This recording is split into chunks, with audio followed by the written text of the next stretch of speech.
you're a tennis fan, you know Arthur Ashe and Stan Smith as two of the greatest champions America has ever produced. They won the big ones, Wimbledon, U.S. Open, Davis Cup, and hundreds of major events all over the globe. And not only did they win big, they won with class and style. That's why I'm proud to be part of this program, a program designed to help you play better and have a heck of a lot more fun while you're doing it. Hi, I'm Vic Braden, and welcome to Tennis Our Way. In this program, these two great players will share all they know about the shots and tactics that have made them winners. Together, we'll show you how you can use their tactics to raise the level of your own game to new heights. Hey, you've heard me tell my students what they're going to have to do to become famous by Friday? Well, if I could play like Arthur Ashe and Stan Smith, I'd become famous by Friday. I am really looking forward to this, you guys. And so are we. Welcome. We call this program Tennis Our Way, and for a very good reason. Tennis is an individual game, and it's impossible for us to dictate exactly how you should play it. We are going to tell you what we've learned over the years, some big and little tips for success in tennis. And with Vic's help, we'll show you how to adapt these tips and ideas to your own game. Doesn't matter if you're a beginner, intermediate, or an advanced player, or whether or not you like singles or doubles. Tennis Our Way could be tennis your way. Remember, everyone is different. Together, we'll show you how to get the most out of yourself and out of this great game. So let's get started. Get ready, Vic.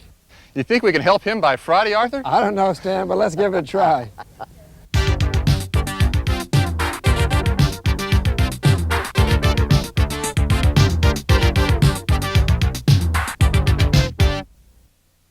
Before Arthur and Stan begin their lessons with you, there are three basic points I want to make which will help you get the most out of these two great players.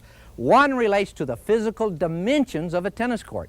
Two relates to the physical laws which govern what happens to a ball.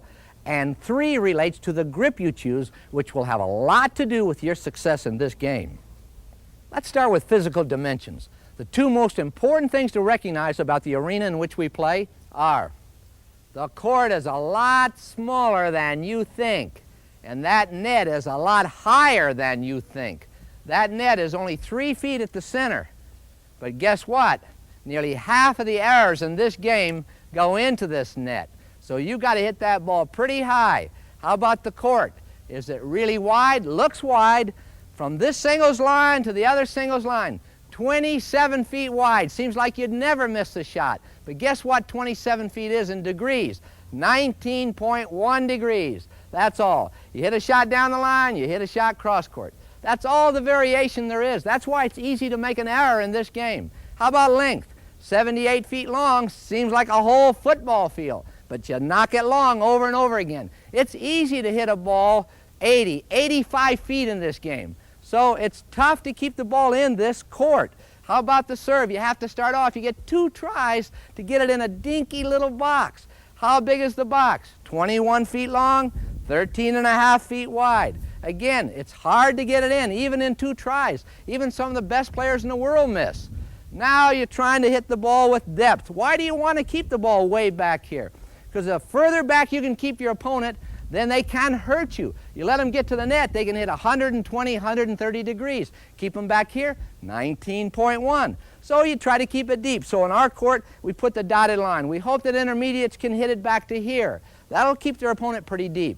But with the pros, we try to keep them within 5 feet of the baseline. And if you can do that, great. Now what about sharp angles? Well, we've shown you some angles using paint colors.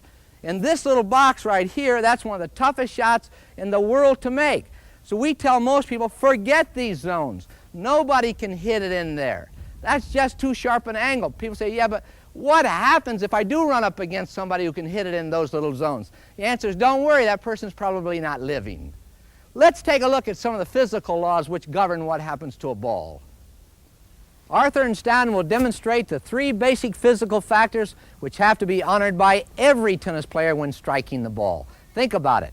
You have to know which angle to go up or which angle to go down, how the racket face will meet the ball, straight up, slanted, and the speed at which you swing up or the speed at which you swing down.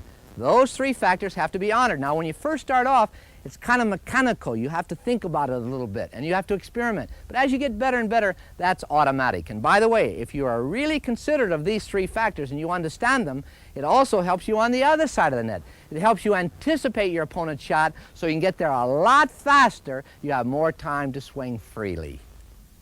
We've talked about the physical dimensions of the court. We've talked about the physical laws which govern what happens to the ball. Finally, we must talk about the grips. This may look a little strange, but to help you understand the grips, I've put green tape on each bevel of the racket grip, and I've put an X on my palm.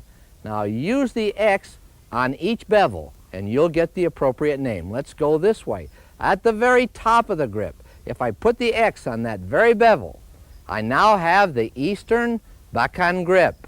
Very popular grip. Now let's go to the next bevel. On this one, number 2, if I place the X on the second bevel, I now have the continental grip. And many people use this as a one-grip game. One grip for the forehand and backhand. Now let's go over to the third grip. On that bevel, it's the same as the plane of the racket face. I place the X against bevel number 3. I have what's called the Eastern forehand grip.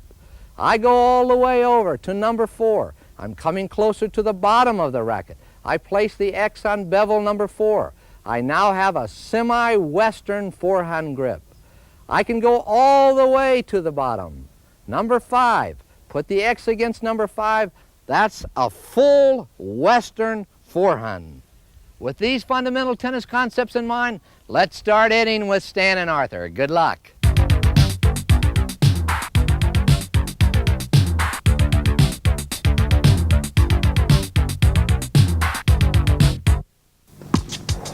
Everybody avoided Stan Smith's forehand if at all possible. It was one of those shots that should have been registered with the FBI as a deadly weapon. When Stan hit a forehand, you could feel the pace on the ball with your racket strings. But he could smoothly slice it down the line for an approach shot too. He built his game around the big forehand, and it won him a lot of matches. The forehand is the first stroke that most of us learn, simply because it's more natural to swing the racket from the dominant side. But a lot can go wrong if you don't learn it right. Let me show you how I hit my forehand.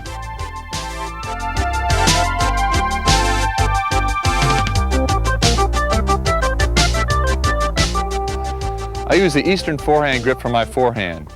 This puts my hand in a very strong position right behind the racket. This is the same position my hand would be in if I was just hitting the ball without the racket.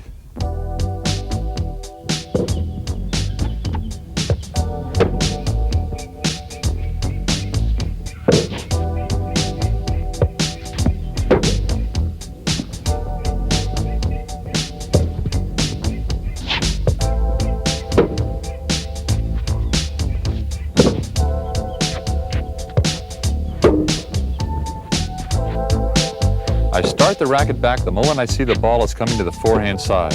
I try to watch the ball come off the opponent's racket strings in order to pick up its flight as soon as possible. By the time the ball crosses the net, I'm well into my backswing. By the time the ball bounces on my side of the net, the backswing is complete with the racket head pointing at the back fence. Some players droop their racket head on the backswing, but I feel this encourages too much wrist action. I do not, however, hold a lock wrist during the stroke. I used to do this, but my college coach encouraged me to relax my grip a bit to add more fluidity to the shot. And now I feel I can have more confidence and feel and power as I hit the ball.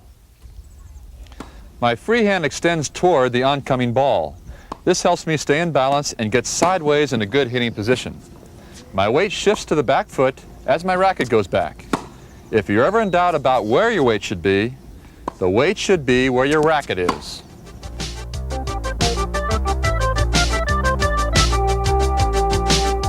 I step towards the ball so my weight transfers into the shot.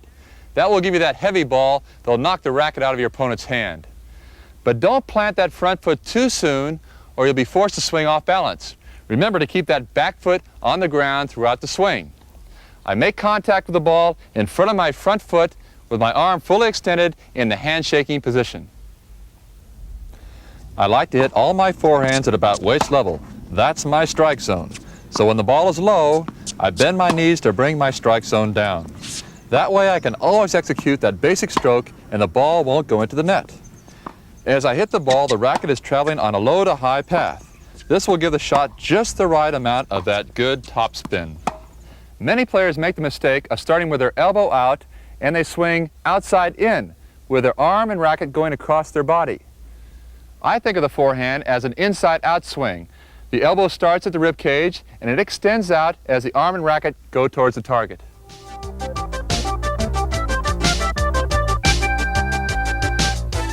On the forehand follow-through, 90% of my weight ends up in my front foot. The hitting arm is straight, the racket nice and high, above shoulder level, and extended towards the back fence. I make sure that I keep my racket on that target line for as long as possible. That way, if I'm a little bit late or a little bit early, I'll still hit the ball towards the intended target. Some players develop faulty strokes by rushing through their finish. I make sure I complete my follow-through before preparing for the next shot. Then, I use good footwork to get in position to continue the point.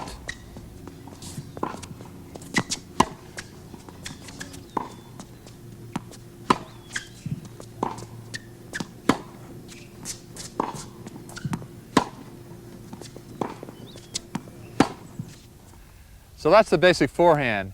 But my partner was hitting the ball right to me. In a match situation, he won't do that, and neither will yours. So let's look at the job of hitting the forehand in a match situation.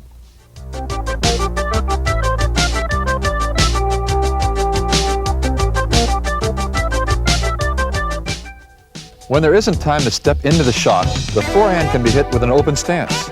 Power comes from the natural strength of the forehand and the coiling action of the upper body. The stroke itself is the same, but the footwork differs.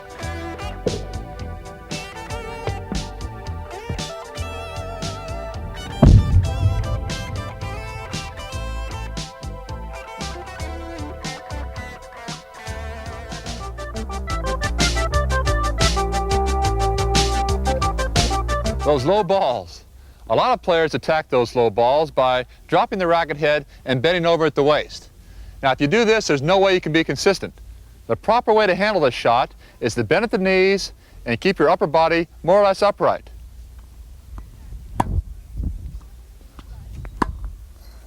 If you do this, you'll be a lot more consistent on those tough low balls.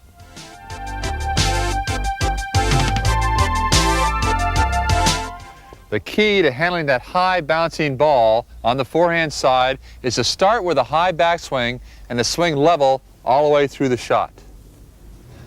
The high bouncer may look easy, but it must be played carefully. I concentrate on making a full, smooth stroke and extending the racket well out along the intended line of flight. If you're at or behind the baseline for this shot, make sure to clear the net by 8 or 10 feet. Otherwise, you'll give your opponent a short ball to attack. Above all, don't overswing on the slow, high bouncers. Get it back deep with your good forehand stroke.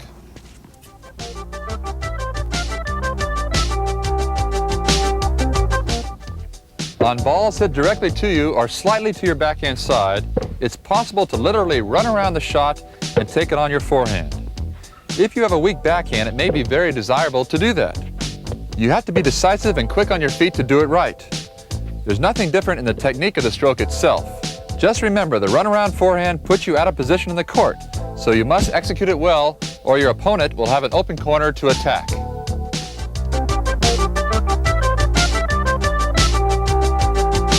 With the extreme topspin forehand, you want to make sure that the back of your backswing is very low. You can brush the ball in almost a vertical fashion and finish extremely high. This low to high motion should lift the ball over the net by a good 7 feet. It can be risky if it's hit too short because opponents can come in and attack it. Executed properly, the heavy topspin forehand can produce great passing shots. And it can be used to pin an opponent to the baseline all day long.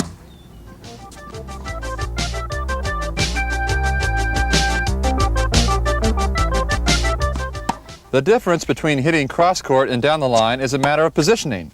To hit down the line, I try to set my body parallel to the target line. To hit cross-court, my feet and shoulders are more open. I don't believe in trying to disguise a shot by hitting it early or late from the same position. If you position your body correctly, you'll hit the shot so well, it will put pressure on your opponent whether or not he knows which way it's going.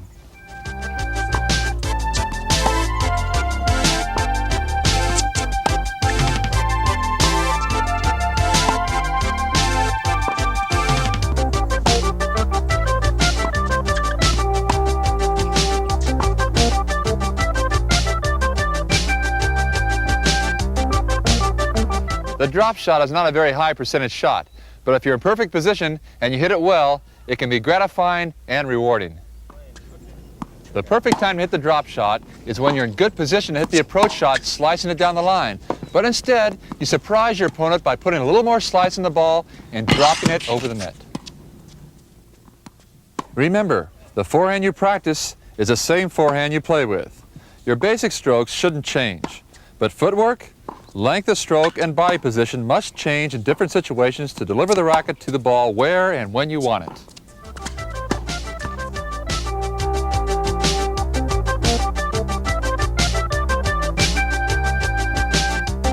If you're having trouble on your forehand, it may be that your swing is too long. For most people, that seems to be the syndrome. You only need that racket to stay in front of your body. You don't need to let it go behind your body in this manner. Well, how do you make the correction? Go against a fence. Put your back up against the fence. Now practice swinging, keeping the racket on the front side of your body. You don't want this, and you don't want this. You want this.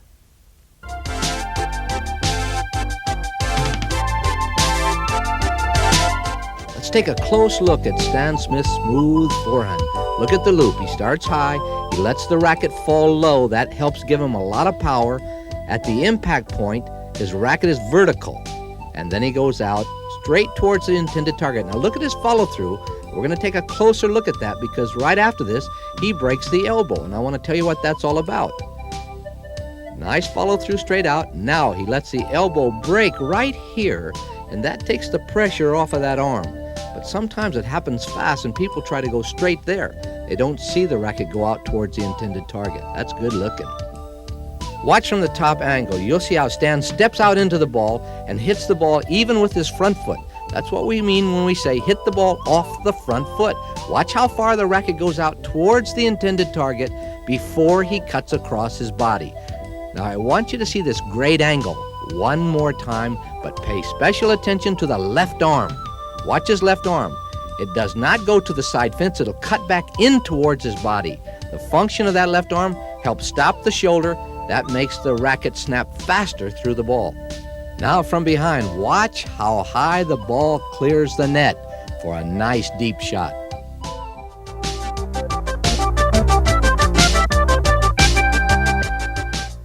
You know, when you're out there practicing, you have to practice all the strokes.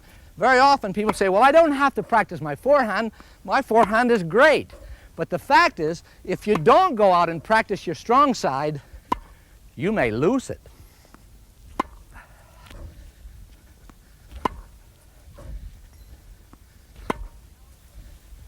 And that's our basic forehand lesson. Make your forehand strong, and it will put lots of pressure on your opponents.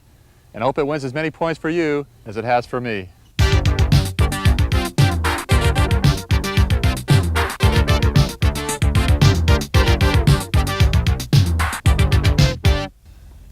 Arthur's backhand is one of the most fluid shots I've ever seen.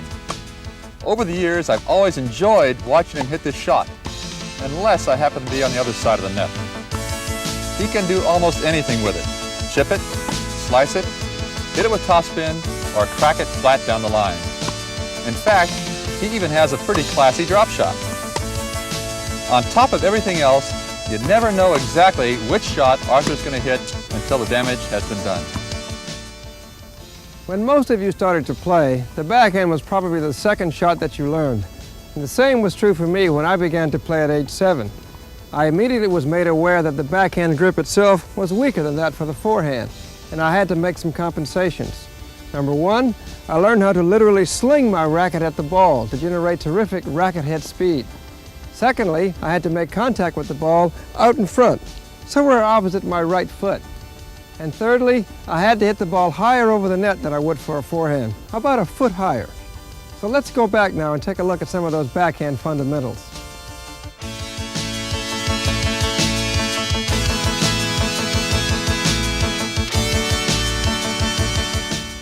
This is my backhand grip. The backhand grip is considered weak because all that is behind it when you make contact with the ball on the other side is the thumb and the tips of the fingers. To compensate for this, you need to develop good timing and a fluid, smooth stroke that keeps the ball in the strings as long as possible.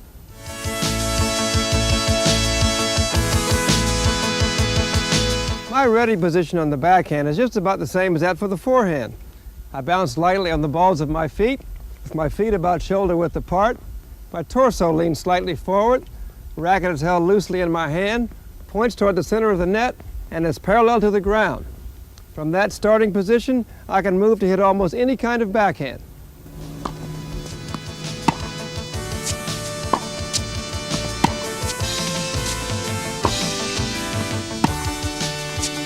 No matter how far I have to go to get to the ball, I try to move my racket head first.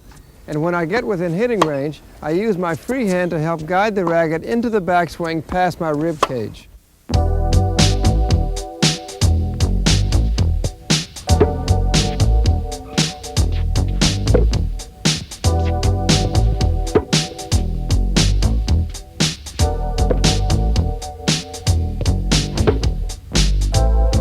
Then I'm ready for the backhand stroke itself.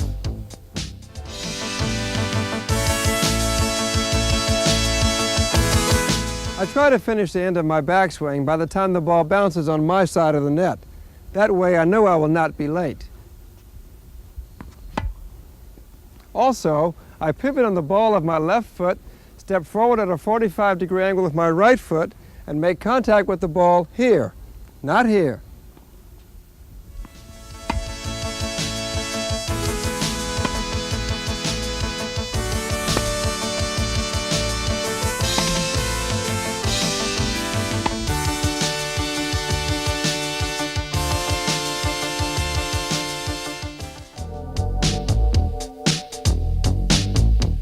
I try to hit the ball with a very distinct lifting action on the backhand side. My arm is as fully extended as is naturally possible at impact.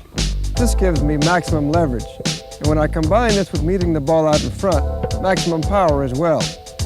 Through impact, I am trying to transfer my body weight from my back foot to my front foot. If I didn't execute this weight transfer, I would not only lose power, but I would feel off balance and wind up hitting the ball farther back in my stance than is desirable. My racket face is slightly open and remains open throughout the follow-through. This helps me to keep the ball in the strings a very long time. The follow-through itself is that portion of the swing from the time the ball leaves the strings to the end. At the end of my follow-through, my racket face points toward the sky. That's an indication I've made a full and complete backhand stroke.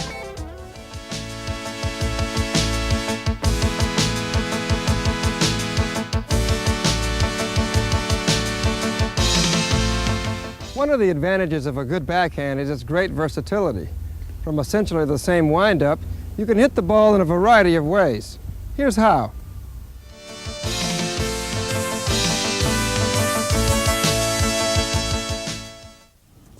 Flat backhands are used when you want to generate as much power as you can comfortably handle. And that will happen because the ball is going to go in a straighter line with this shot than with any other backhand. It should only be used when the ball is going to bounce around your waist. If it's any lower around your knees or any higher around your shoulders, then you're at greater risk to make a mistake. It's used chiefly for passing shots, but remember that risk is attached. And this shot keeps the ball very low.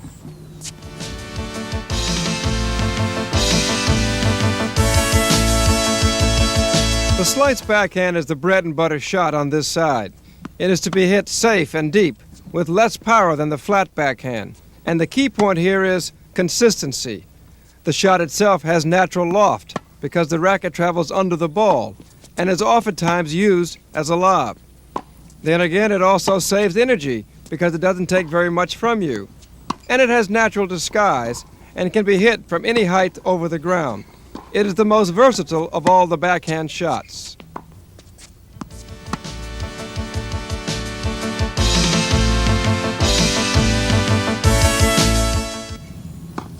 The floater is just a high, hanging slice used more frequently on slower courts, especially clay, at times when the flat or topspin backhand is not called for.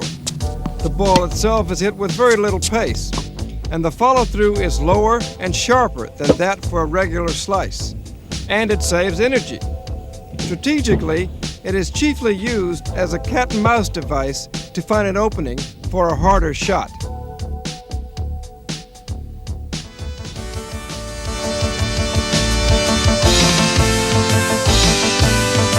The topspin is a forcing shot, and it's by far the riskiest of the backhands because the racket head brushes up the side of the ball and finishes upside down. Contact with the ball must be made at waist level or lower, and though it can be hit at various heights over the net, most players want their topspin backhands to land halfway between the service line and the baseline. This shot clearly requires a lot of practice.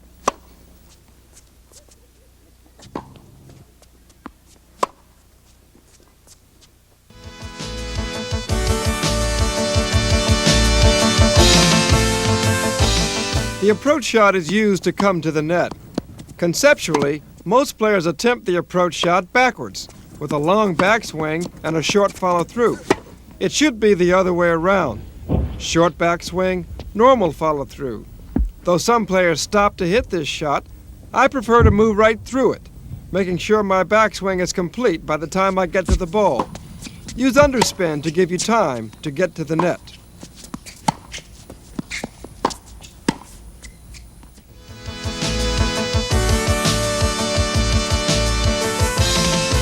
The short cross-court topspin is used to open up the court as quickly as possible or to pass an opponent who is out of position.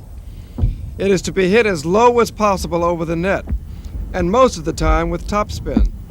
Though the net is higher at the sides, this can also be hit down the line.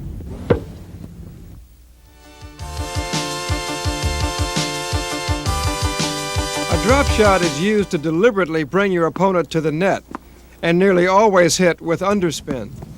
Using the same backswing as a normal slice backhand, the racket head is brought sharply downward, as for a floater. In fact, a drop shot is a floater that just clears the net. Drop shots should not normally be tried from behind the baseline and are most effective when well disguised.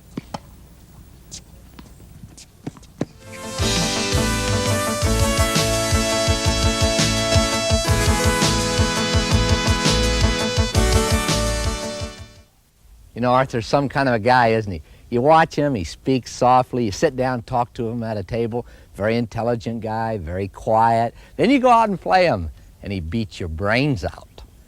Let's talk as teacher and student. What is Arthur saying when he talks about feeling as though you're slinging the racket out on the backhand side? Well, when you coil your body for the backhand, and when you're uncoiling, and if you'll stop your body abruptly, it'll make the arm snap out. It'll make the arm snap faster than human muscle can contract. It's a whipping action, and it feels as though you're slinging the racket, and that comes from stopping the body suddenly and then throwing the arm out there. Now, why does Arthur talk about getting the racket further out in front on the backhand side? You've got to be early. He is so right. The reason is the shoulder housing the hitting arm on the backhand side is on the front.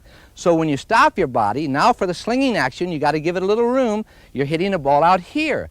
But look what happens on the forehand side. This shoulder now becomes the back shoulder. Now you can be much later on the forehand side and still hit the forehand quite well. You want to get out in front on the forehand too, but you can recover on the forehand a little bit later on the shot because the shoulder housing the hitting arm is on the back. So remember, when you're hitting the backhand, the shoulder's on the front, get it way out there. You know, I find two major problems on the backhand. One, people don't seem to be able to get the racket lower than the intended point of impact on the drive. You've got to get that free hand that Arthur talks about to do the right thing. The free hand is your second hand. Put it at the throat and practice coming down to the thigh. Take the racket out of your hand and let the hand come down to the thigh. Just practice this motion over and over again. Then hook the racket, bring it down there, and you've got it. You just have to pay your dues. Second point, people don't seem to be able to get the racket hit vertical at the impact point. It's not a natural feeling on the drive. So they'll come up, hit the drive, the racket's turned under, the ball goes sailing, they go out the gate and look for the ball. So we'll tell people, hey, you need some feeling here. Close your eyes, stop when you're going to meet the ball and tell us if you think the racket's right. And they'll say, yep, right there, that's right. But look at that bevel. That ball is going out of the state. Now we say, keep your eyes closed and let us play with your racket. So their eyes are closed, we'll take the racket and put it straight up and down. And we'll say, how does that feel? And they go, that feels crummy. And we say, remember that crummy feeling, it's going to make you famous.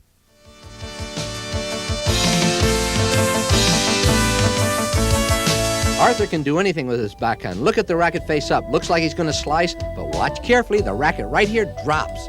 and the racket face will be vertical at the impact, not under the ball.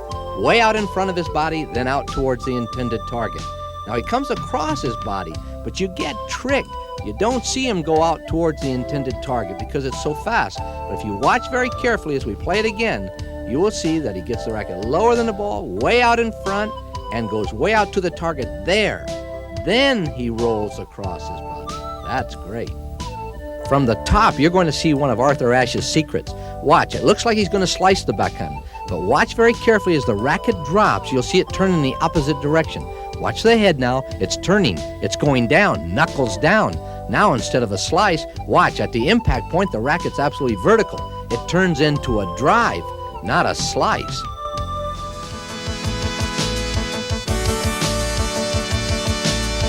Here's a backhand practice tip for you.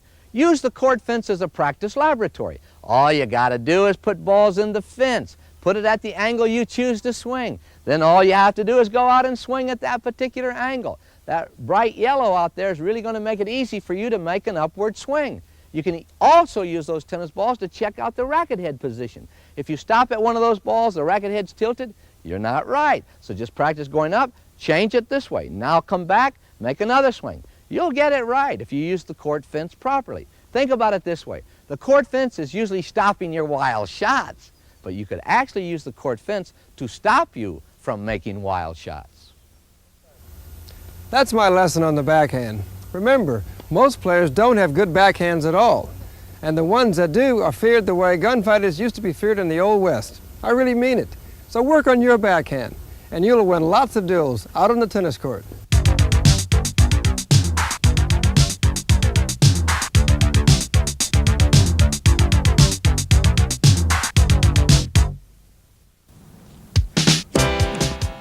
When Stan's serve was really on, there wasn't much you could do against it. On grass or cement, it was formidable. It was fast and it was heavy. The ball carried a lot of pace, making it even harder to handle. Stan's imposing size didn't hurt him either. When he stood up there to serve, some players would lose to him psychologically before he served the first ball. The serve is the only time you have complete control of when and where you're going to hit the ball. Your opponent is at your mercy. So take advantage of that. It's true that the serve is one of the most difficult strokes to hit, but don't let that intimidate you. Now let's look at some of the fundamentals of this stroke.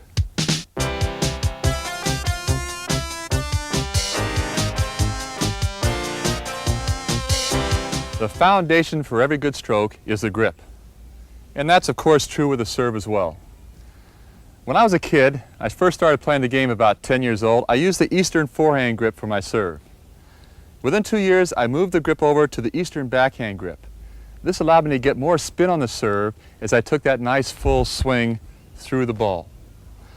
Now some players grip the racket too tightly. You can see their forearms flexed there and their upper arms. When they do that, they'll tend to muscle the ball over the net and they really don't get too much power. Looks like this.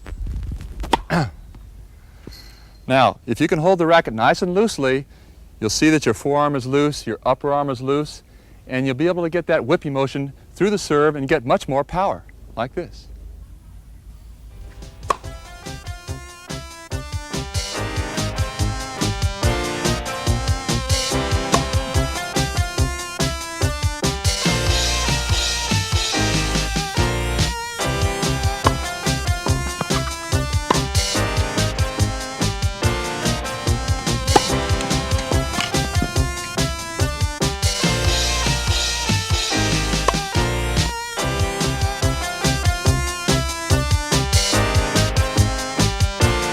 To prepare for my serve, I start with my front foot at a 45-degree angle to the baseline.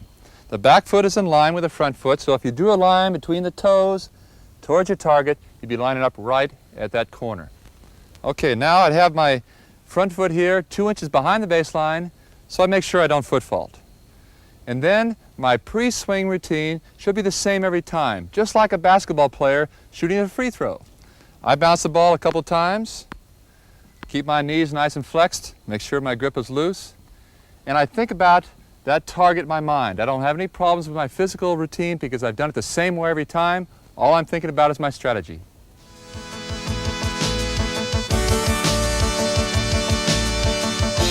Some people think the toss is the least important part of the serve. I think it may be the most important part of the serve.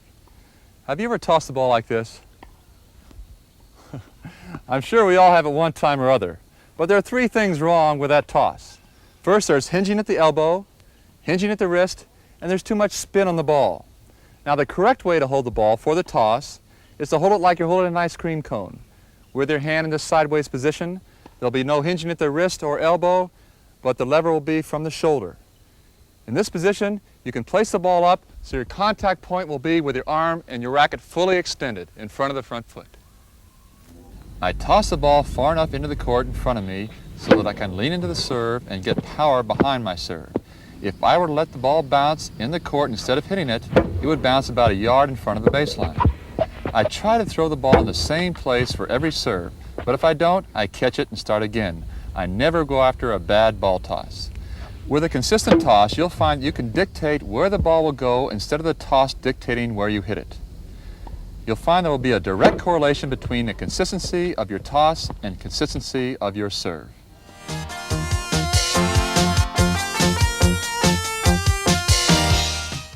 I start my service swing with both arms forward. From there, as I toss with my left arm, I bring my right arm back into what I call the hurrah position, for obvious reasons. From there, I go into the back scratching or the trophy position, just like those little guys on top of all your trophies at home. At that point, I go up and forward and follow through towards my target. I start with my weight forward as I'm bouncing the ball. Then I shift it back and then forward as I go up to hit the ball. Some players start with their weight back and go straight forward, but this rocking motion helps me with my transfer and rhythm of my serve. After the toss, I like to keep my left arm up because it helps me with the position of my body and it keeps me from turning into the serve too soon. I like to have a good knee bend because it gives me acceleration into the serve and gets me moving towards the net. A good shoulder turn helps me to rotate into the shot and gives me that added power when I need it. To help with the consistency on my serve, I like to keep my head up all the way through the serve, just like the golfer keeps his head down all the way through the stroke. Whether you serve and volley or serve and stay back, a good follow-through across your body towards your target is vital. I prefer to serve and volley. It's won a lot of big matches for me.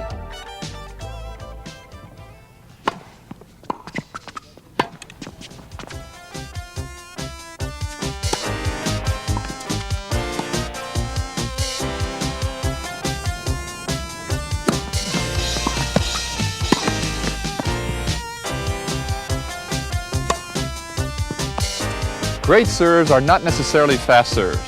Consistency, control, and variety, these points are as important to you as speed. So work on control and consistency, and getting the most of those first serves in, and don't worry about aces. As for variety, let me show you exactly what I'm talking about.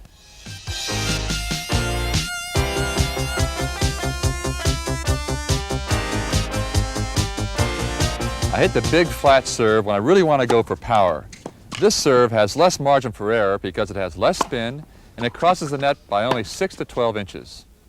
This serve is effective on all surfaces, but it really is effective on fast surfaces like grass or cement because it really takes off. It will often force a weak return, which I can put away with a good volley. You need to practice the big flat serve so you can have confidence to use it in a match. But once you do, it can be quite an intimidating factor. Sometimes you will try to muscle that flat serve too much and you'll lose your timing. So as in golf, the harder you want to hit the ball, the more relaxed you should be. I feel when my flat serve is working effectively, I'm pretty tough to beat.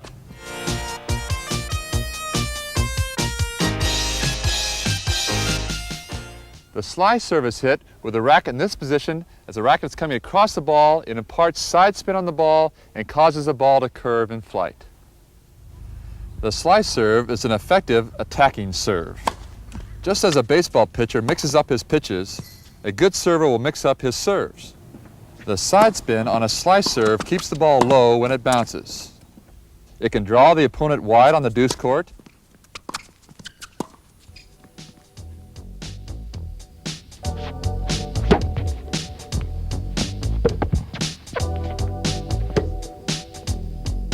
It can be used to jam the opponent by serving into his body.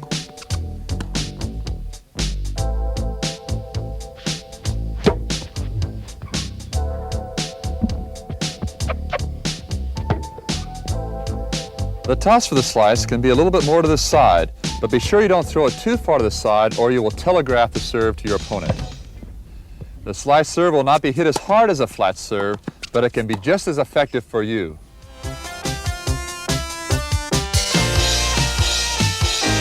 The twist serve, which I don't recommend for beginners, is hit with the racket head coming from an extreme angle, coming from below the ball, across the ball, imparting side spin and top spin, so the ball hits and bounces away from your opponent when it hits this court.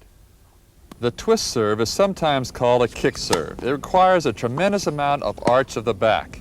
Very few players use it, and if they do use it, they use it sparingly. When I do use it, I use it as a change-up. It keeps my opponent off balance if he's returning well, and it's a good serve if he doesn't like to hit the high bouncing ball. The twist serve also gives me more time to get to the net, and unless my opponent moves in on the return, he'll probably hit a nice high one that I can knock off for a winner. This serve may win you some points, but I would not recommend that you build your whole game around it.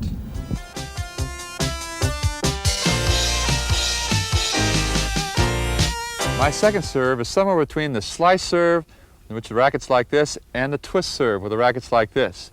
It still imparts side spin and top spin on the ball, which enables me to swing as hard on my second serve as I do on my first serve, but with more margin for error. I'm sure you've heard it said that your serve is only as good as your second serve. Why is that? Well, anybody can hit the ball hard, but you must be able to depend on your second serve, especially in those crucial situations. To get the second serve in consistently, you must practice it. Now, the dilemma that you have is that the second serve must go in the court or you lose the point. But if you hit it too easily, then your opponent's going to take advantage of you. Speed is important, but depth is even more important on the second serve. I try to keep the ball within a yard of the service line so my opponent won't be able to step in and take advantage of it. To do that, I make sure that I keep my arm up, my head up, and I hit up at the ball. The racket head speed is the same on the second serve as it is on the first serve. But on the second serve, I'm hitting up at the ball, imparting side spin and top spin, which gives me more consistency and depth with my serve. If you have confidence to get your second serve in all the time, you'll be surprised how much better you hit your first serve.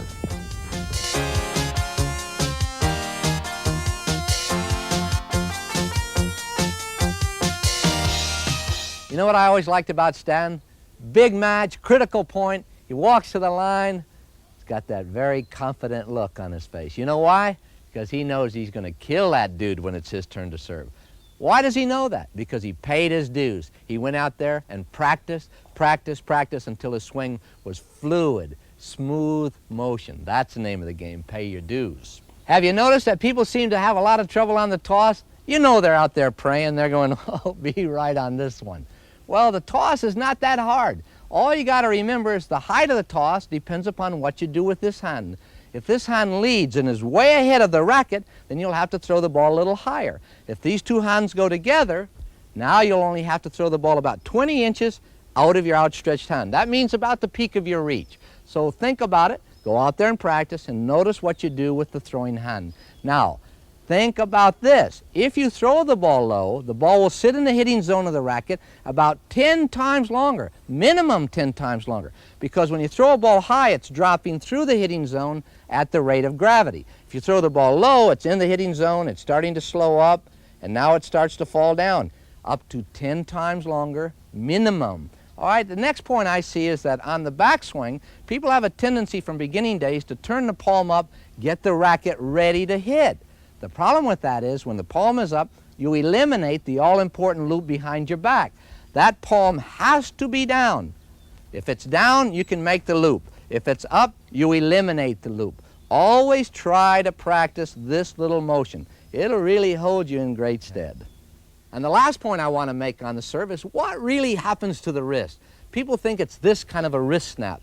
But what really happens is when you're bringing the racket up, this wrist will bend just a little bit, and you'll see the hand moving. But when the racket gets up in the zone, this hand actually stays straight. You will see knuckles on this side, and you'll see the palm make this motion. It's critical that you learn this motion. You can do it by just putting your hand up and practice that motion. You can always spot people who think it's this, because if you look at the legs, they have big hash marks on them.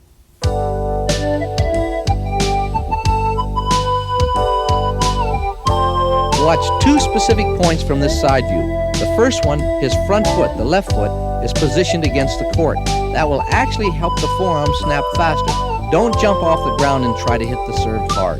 Now watch at the impact point. He's going up at the ball. He will not hit it down. He will be hitting it forward. The racket is absolutely vertical at the impact point, so you don't hit down. After this, the forearm makes a very strange movement. Not a wrist snap forward, a forearm twist. We'll show you that from a top view. We're going to show you Stan Smith's serve frame by frame. You're going to see it from a view that very few people have ever seen. Going slowly like this, you will see some things that you may not have thought possible. Watch carefully as he turns his body and starts bringing the racket back.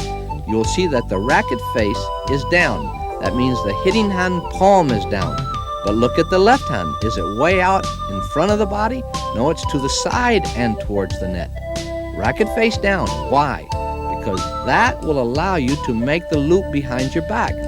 Many people have the racket face up here, and that's why they can't make the loop behind their back. The racket now goes behind, but his body is already starting to turn, which creates a force which will not allow the racket to scratch against his back. Notice it's going a little bit away from his body, turning in. Now watch carefully because you're going to get a knife look right here. This is the look that people just don't see. See it? It looks like he's going to slice the ball in half. Now he has to turn the forearm out. We call it pronating the forearm. He gets it out, but by getting it out and turning it that way, he can't stop it. So watch the way the racket will go, in the opposite direction. It's not a wrist snap forward, it's a forearm twisting. Where's his left arm? We're going to show you that from another view. You know, the left arm is really a secret arm on the serve. So many people do not see the secret though. They see the left hand like this, way down the left side of the body. But the left arm has a very specific function before the impact point. Watch the left arm of Stan Smith come against the chest. Right there when he stops, it helps stop the right shoulder and forces the forearm to whip. That makes the racket head go through the ball very fast. Left arm against the chest, then there.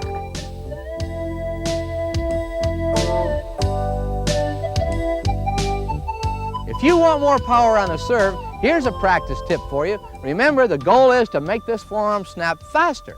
Now, you saw Stan do this. When he went up to serve, the left hand, the throwing hand, came against the front of his body. The function? To stop the shoulder, make the forearm snap more. But you'll see people put all the emphasis in unbelievable body movements like this, and this, and this. All you have to do is stand flat-footed to run the test, turn your body, stop the shoulder, and watch it snap. Just go spaghetti, here you go.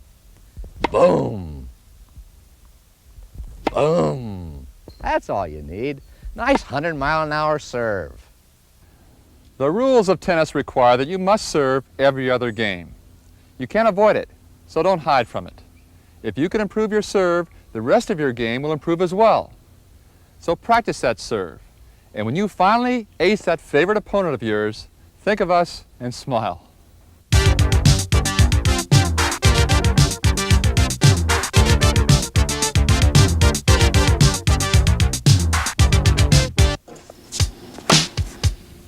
Arthur has always had a very aggressive volleying style.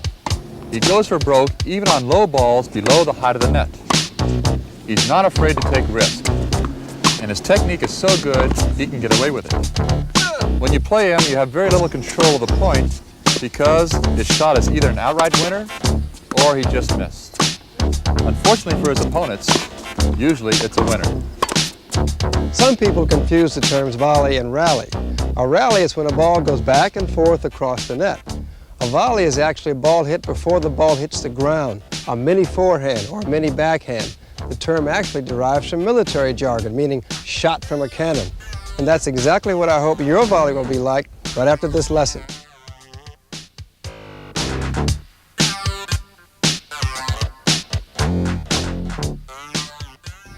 There are two essential differences between the preparation for the volley and the preparation for a ground stroke.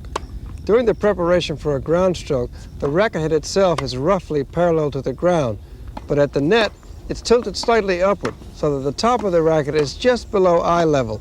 This helps you to improve your hand-eye coordination and offers a much stronger support system when you make contact with the ball. And secondly, as you move forward to make contact with the volley, turn your wrist out for the forehand and back toward you for the backhand, so that the racket itself will be in front of you when you make contact.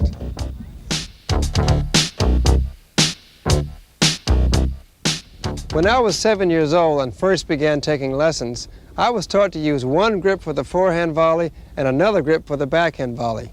But as I got older and wiser and more experienced and my touch got better, I found out I can use just one grip for both, and that's the continental grip. I just change wrist positions to get the shots that I need. I turn it out for the forehand volley and back toward me for the backhand volley.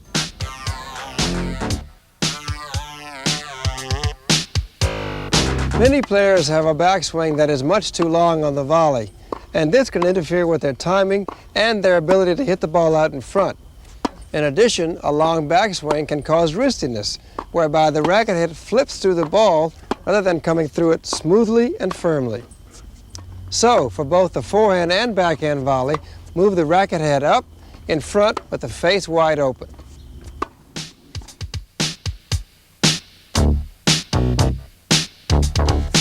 When volleying in a match situation, most players feel their tension levels rise perceptibly, and that is because the ball is traveling roughly 60% faster as it crosses the net than it is when it gets back to the baseline. And players realize they must move their feet in order to properly execute a volley. The best way to do that is to cross the left foot across and in front if you have to move to your right. And if you have to move to your left, cross your right foot across and in front. And that is true whether you're left-handed or right-handed.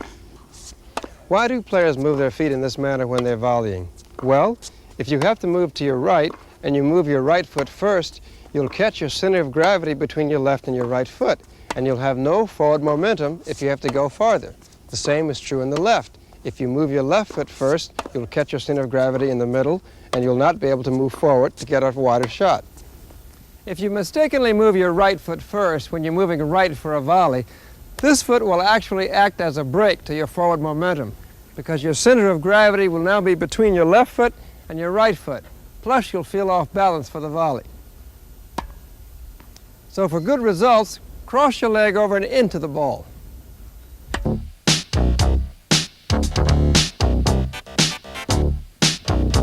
A lot of club players let the ball play them when they're at the net. And that's especially true on the forehand because the racket sometimes comes back as far as the shoulder, right here. What I do to remedy that is to make sure when I'm volleying that the racket head is tilted upward and in front of me at all times.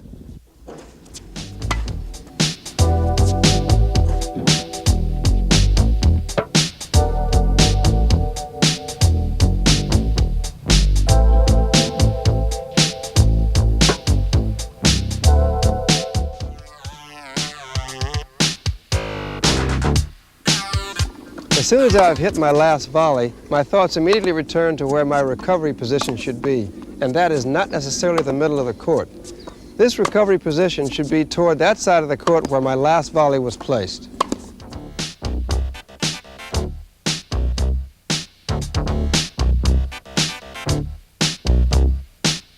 Notice we've been volleying in the area of the net, but how did we get there?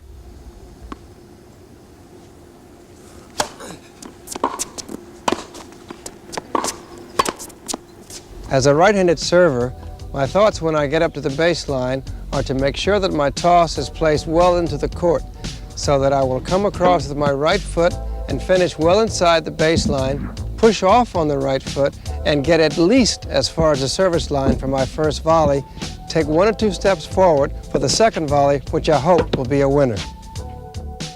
Once you're on your way to the net, you should try to get there as quickly as possible. There must be determination in your steps to at least get to the service line for that first volley. While you're on your way up, keep your racket in front of you so that when you meet the ball, you move right on through it rather than stopping. Some teaching professionals advise stopping. I personally do not like to stop. I think if you move straight through the ball, you get much better results.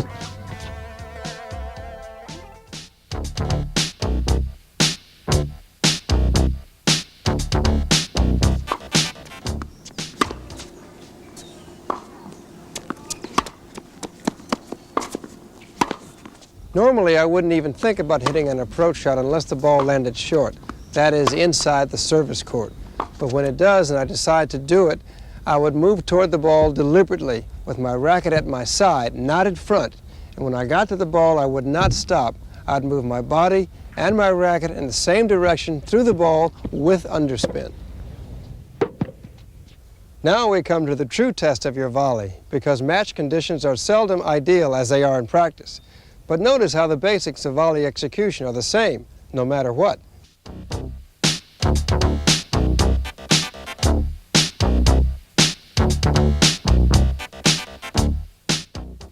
The high backhand volley is one of the most difficult shots in the game, but this is what I do to try to make it easier. First, I hold the racket a bit more tightly than I do for the forehand volley. Why?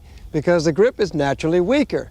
Secondly, I want the sensation that the ball is going to stay on the strings as long as possible, and I do this by keeping my wrist ahead of my racket face as I move my arm and the racket through the ball. And thirdly, and this is very important, don't flip the racket head like this through the ball. This wrist flip coupled with a weak grip will tend to make the ball go down, and that's not what you want.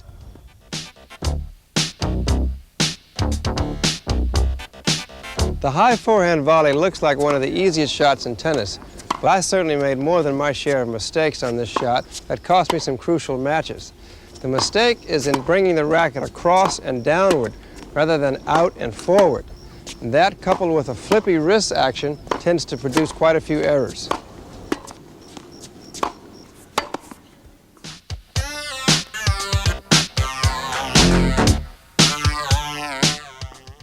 The body is perhaps more contorted on the low forehand volley than on any other shot, but my approach is still the same, to keep my wrist in front and below the racket face. But the one concession I make to this defensive shot is to open the racket face so that the ball tends to rise as it leaves the strings.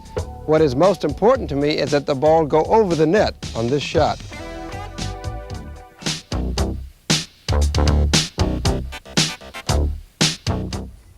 Players find themselves in reflex volley positions where they don't have enough time to hit a proper forehand volley or a proper backhand volley. You may choose one or the other. However, I choose a backhand volley and I make sure that I keep the racket well out in front. Why do I choose the backhand volley? Well, I can cover the backhand volley, the middle of body position, as well as the forehand body position. See?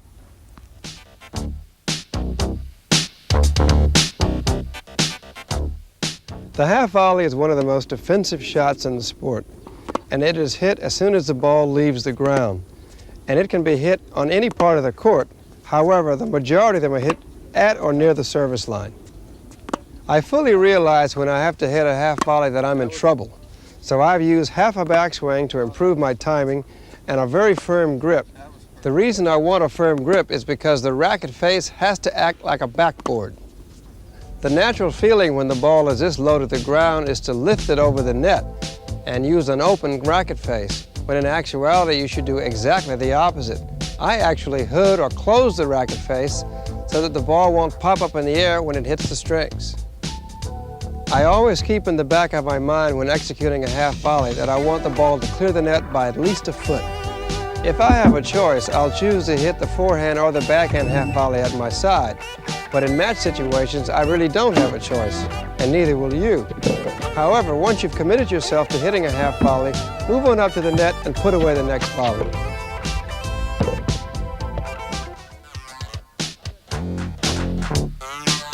The epitome of touch at the net is the drop volley. It's a risky shot, especially when attempted off a hard-hit ball. But when you make it, you feel like you're king for a day, or at least for the moment. Here's how I do it. First of all, with the forehand and the backhand drop volley, I wouldn't even attempt this shot unless I were close enough to feel reasonably sure that I could get it over the net. On the forehand volley, I literally want to let the ball hit the strings with enough force just to get back over the net. And I want the racket to come out of my hand a little bit, but I hold on to it with my thumb and first two fingers. On the backhand drop volley, the grip itself is naturally weaker than that for the forehand drop volley, so the racket does not have to come out of my hand quite as much. On this particular drop volley, the ball is going down the line, but you might consider hitting it cross-court because the net is lower in the middle. This is one of the prettiest shots in the game when hit very effectively. One that makes the crowds go, wow. I'd have to call a cab to get that shot.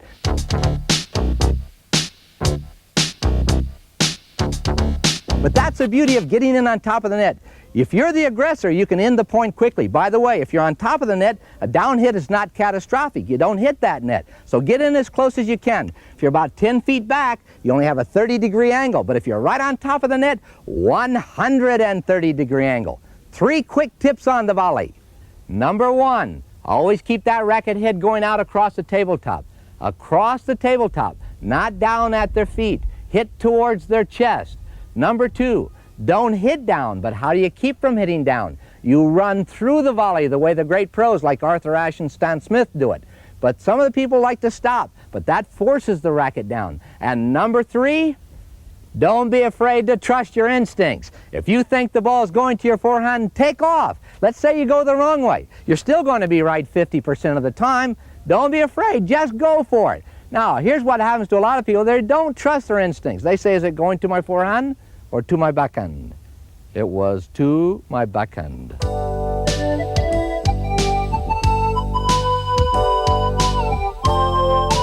3 things to watch on Arthur's volley. Watch how he runs through the volley, how far out in front he hits the ball, and the racket continues across the tabletop. It doesn't go high to low, down by his feet. Now let's look at it again and watch what happens to the one-grip game and how it forces the wrist out in front. So if you have a strong wrist, use the one-grip game. But take a look at this. He hits it, but look at the wrist. Now, if it feels good to you and your wrists are strong, as Arthur says, go for the one-grip game if you like it. But if your wrists aren't strong and it doesn't feel good to you, then simply use 2 grips. The ball doesn't understand what grip you're holding. It only knows how the racket face meets it in 4/1000ths of a second. Nobody had a better half volley than Arthur Ashe. And here you see Arthur on his way into the net in stop frame. So you're going to get a real good look at his great half volley. Now watch how he gets down, and you'll see the racket face is vertical or slightly pointed towards the ground at the impact point. See, it's not open face, but look at Arthur. He's running through the ball. He doesn't stop. And by the way, watch his head. It's very still as he watches what's going on in front of him. That will keep the racket steady. And he continues on the way to the net. Let's take a look at it again and watch his continuous movement through the ball and up. Boy, that's sweet. And one final look at a super half volley.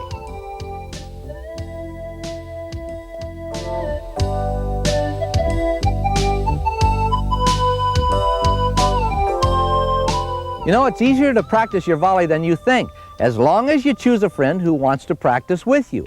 Now, when you're out there practicing, have your friend hit you all kinds of volleys, because in a match you're going to get all kinds. Have them hit hard straight balls, underspin, topspin, softballs, because you're going to have to get down really low on some soft volleys. So you're going to have to practice those kinds of shots in a match. Now, what happens in a match? They move you all over the court, at mid-court, every kind of shot. So practice. You can't take a ball at mid-court and say to your opponent, hey, look, pass, play 2, I don't take anything below my knees. Don't forget, the volley is a very important shot in doubles, and many of us who are better known as singles players also enjoy playing a lot of doubles. So develop your volley, and you'll be better for it in singles and in doubles. See you at the net.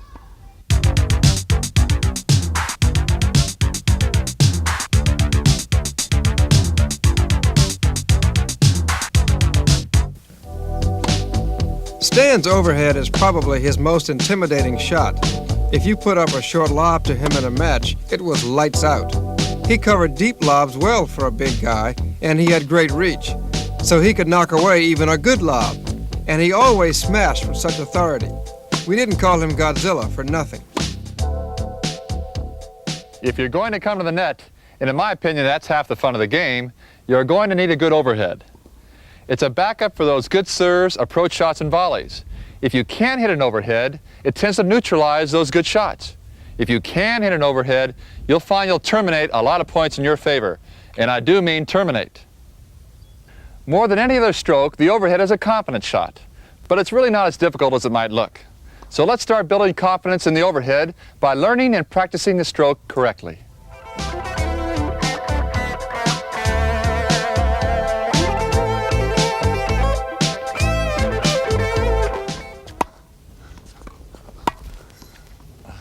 Most good players use a continental grip on their volley.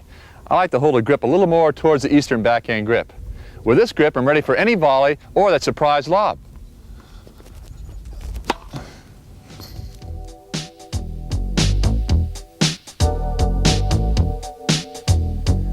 As soon as I see a lob, I start turning sideways and move away from the net. I want to be in a position so the ball will be falling right in front of me. Late or lazy preparation is a main cause of problems on this shot. I take small shuffling or skipping steps as I move back to cover the lob. This enables me to line up the shot with precision. It's better to move too far back than not far enough. You can always adjust with a quick step forward at the last moment.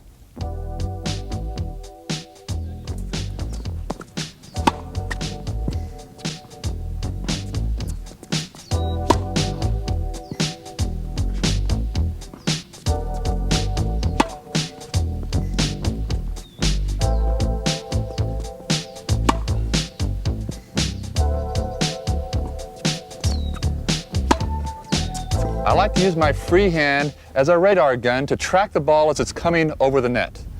This free hand also helps me to get better rotation in my shoulders so I can get more power into the shot. I also get better balance because both the free hand and the racket arm are working together instead of against each other.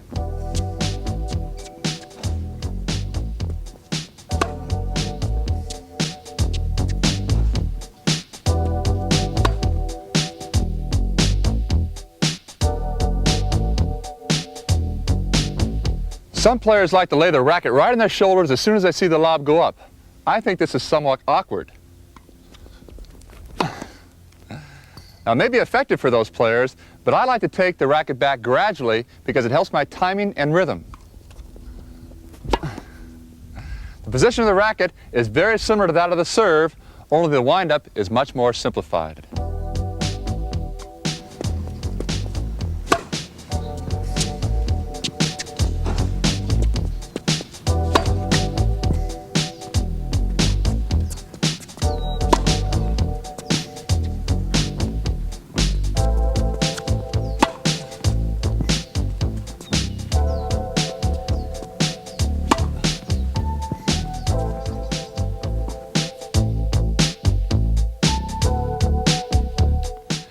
Now as the ball drops, I'm ready to go up to meet it in the same way and at the same spot I would hit the ball on the service toss. I think of hitting up on the ball to encourage a full forward stroke. A player who thinks of hitting down on the ball, as many club players do, wind up hitting the ball down to the net in most cases. So hit up to get it down and deep in the court. I make sure I don't duck my head or look too soon to the other side of the court to see where the ball is going. If I do this, which is a very common error, I'll hit the ball into the net. Now, one way to make sure you finish your swing is to keep your chin up for a split second longer. By doing this, you'll find you'll have much more consistency on that big smash. I use my front shoulder to direct my overheads. The natural direction of the shot, as with my slice serve, is into my opponent's deuce court. If I want to direct it to his ad court, into the backhand, I angle my body in that direction with my front shoulder looking at the target I'm trying to hit. When you start practicing your overhead, make sure the target is the intersection of the center line and the service line. Once you've learned to hit that tee consistently, you can start aiming deeper into the court.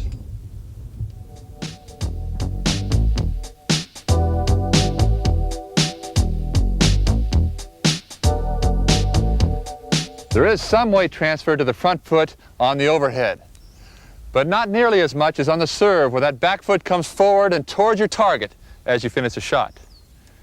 Remember, on the overhead there's a tendency to overpower or muscle the ball. All you have to do, because you're so close to the net, is just have a nice smooth swing and solid contact to get the job done. First, on the serve, you can control the position of the ball with a toss. On the overhead, where the ball goes is controlled by the opponent, by gravity, and sometimes by the wind. So you need quick footwork and anticipation to be where you belong in order to hit the shot. Second, on the serve, the windup is a combination of the ball toss, arm swing, and weight transfer. On the overhead, there's no toss, and with both the ball moving and you moving, An abbreviated backswing makes it much easier to time the shot. Finally, on the serve, there's a distinct weight transfer in the direction of the shot. That's also desirable on the overhead, but the follow-through is not as extensive. I've seen many fine servers who don't necessarily have good smashes, and vice versa. So even if you have a good serve, remember the overhead is a stroke that has to be learned and practiced on its own.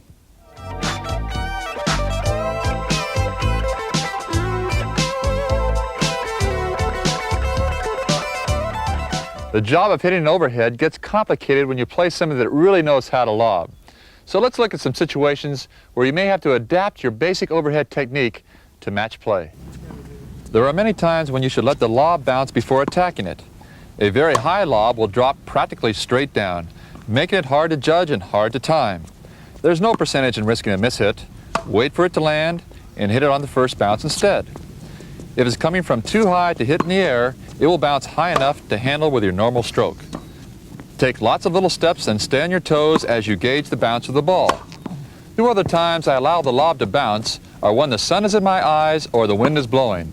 These factors affect confidence, and it's wiser to let the ball bounce, buy some time, and hit the overhead correctly.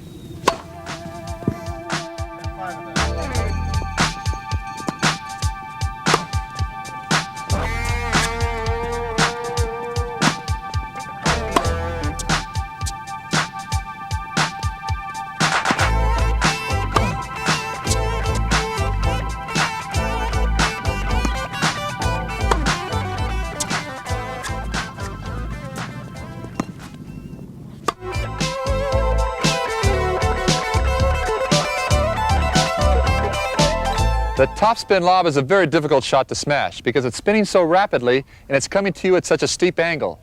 Even the pros miss hit the shot and embarrass themselves. For this one, I really concentrated on getting my racket back quickly and shorten the backswing to meet the ball in the center of the racket.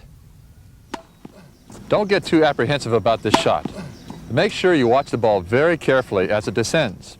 Over the years, I've had a tendency to take too big a swing and to hit it too hard. I've learned to take a controlled swing and not go for a sensational winner, but accurate placement. You're in good position at the net, ready for a volley. But oops, a high lob, you can't hit an overhead, you gotta get back. Hit a high lob back to your opponent, get back in position for the next shot.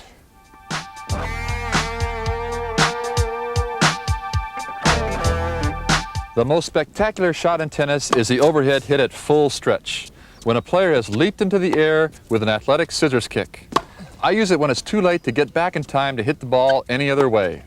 I recommend that you practice this shot in stages, starting with smaller jumps until you're comfortable with a strenuous motion and can perform it safely and effectively.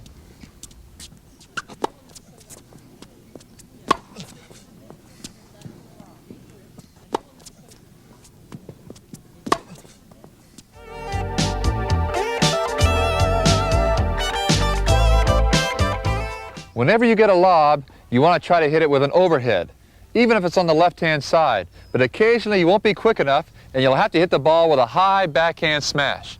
Now the key to this shot is to get your arm up nice and high and get your weight back far enough so you can transfer your weight into the shot as you hit it. The key to the shot for me, and my mother will agree because she always said it was her favorite shot to watch, is to get sideways, move back quickly so you don't get too much wrist into the stroke.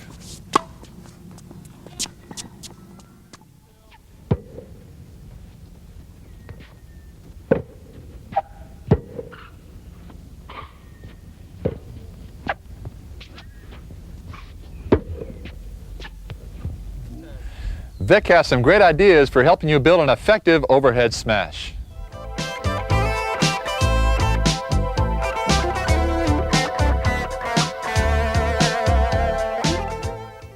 You know, there are two key points which I feel most people overlook on the overhead smash. The first one is, when a ball is dropping and you're ready to smash it, if you try to take a dropping ball and hit it down, it goes right into the net, unless you're standing right on top of the net. What you have to do with the dropping ball is hit up on the dropping ball, about 8 degrees up. So the next time you're hitting the overhead smash, when that ball is dropping, hit up at the ball. Don't hit it down. And the second key point Stan Smith has talked about, track the ball. But sometimes people say to me, you know, I'm having trouble tracking the ball. Watch this. This may be your problem. If you're trying to track the ball before you coil the body, it becomes very difficult. Think, coil the body, and then track the ball, and now you get a nice smooth look. Coil, then track. Don't track and try to coil.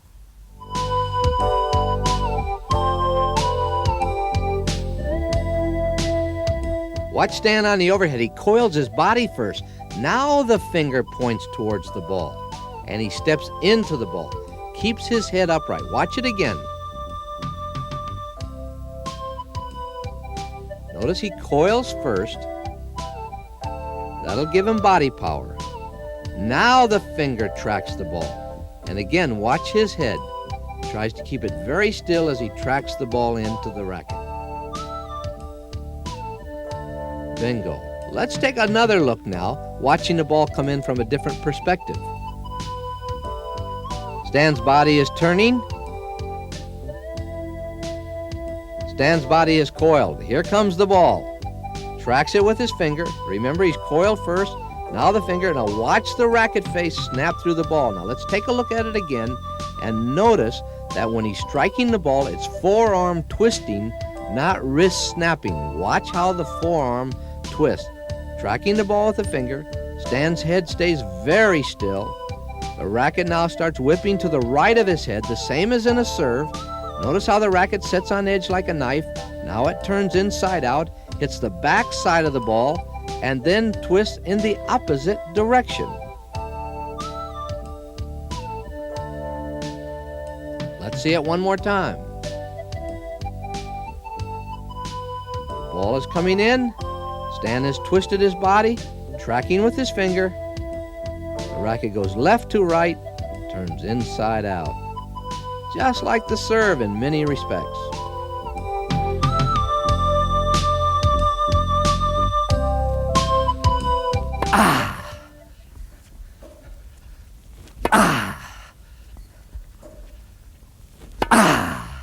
You know, the overhead is really difficult for a lot of people to hit, but there's a reason. It's not you, honestly.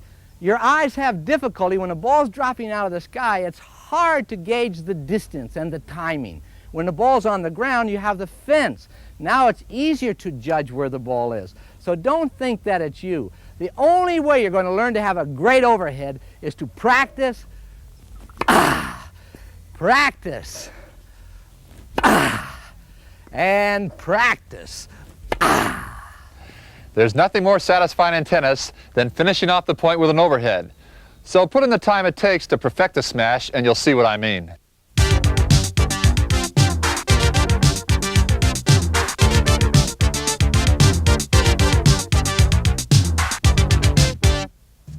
You wouldn't expect a great serve and volley player like Arthur Ashe to hit the lob so well. But through practice and hard work, he has developed a very effective lob. His fluid technique disguises a stroke. His quickness and preparation gets him in ideal position to hit the lob. In this position, he can also go for the shot you would more likely expect if you were rushing net on him, the passing shot. When opponents crowd the net, Arthur's lob can really catch them off guard. A lob is just a ground stroke that happens to go 3 or 4 stories high. It's hit just like a ground stroke, only the racket face is more open at impact, causing the ball to go on a high trajectory over the head of your opponent at the net. A nice, long, full swing is needed to get the ball to go not only 60 to 70 feet down court, but 40 to 50 feet up in the air as well. That way, your opponent has very little chance to attack the ball. Let's see how it's done.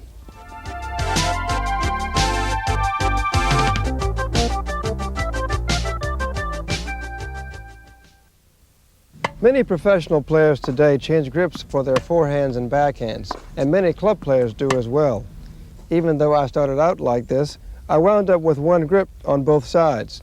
But no matter whether you change grips or use just one grip, it's important to grip the handle tighter to lessen the chance of a racket wobbling in your hands. If I have the time, I also try to plant my back foot and push off while I'm executing this stroke.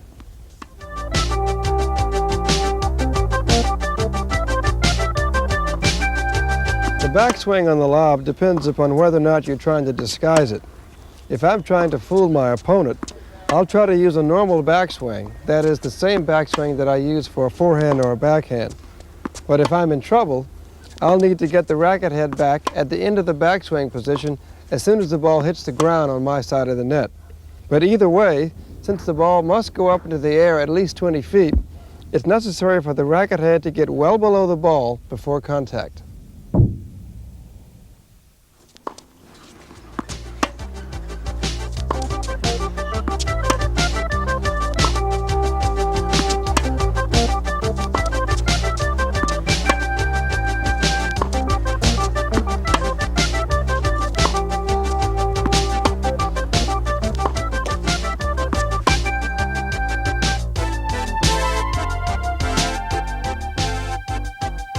Quite a few club players pop the ball up into the air on the lob because they abort the follow-through after they feel the ball leave the strings. Ideally, when I try a lob, I want to create the sensation that the ball is going to be on the strings as long as possible. The ideal path for my swing is up and forward, and I try to remember to make contact in front of my body, just as I would for a ground stroke.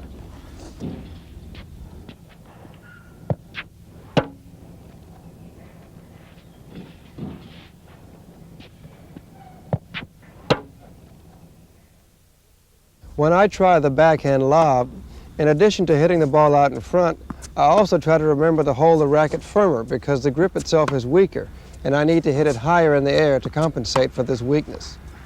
The next time you watch a professional match on television, notice how the players take a very elongated follow-through on their lobs. A long, smooth follow-through does more than just make sure that there is enough height on the ball. Direction itself is partially a function of how long the ball stays on the strings.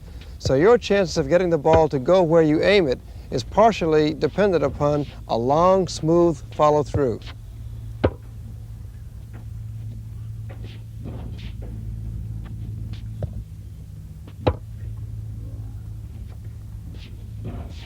That's what the lob looks like up close, and the same basic stroke can be used to produce an offensive or defensive lob.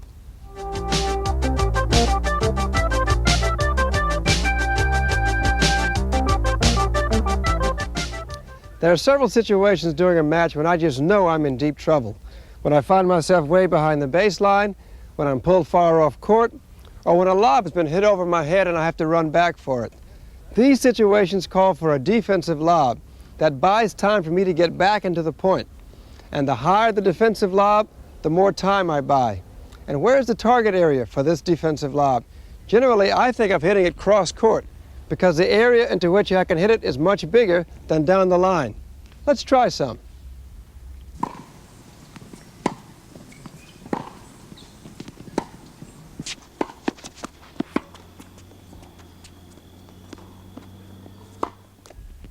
That wasn't too bad. Whereas the defensive lob, which you have just seen, is used to force your opponent away from the net and is hit very high to buy time, I use the offensive lob when I'm in better court position and I have some options. Let's take a look at the offensive lob.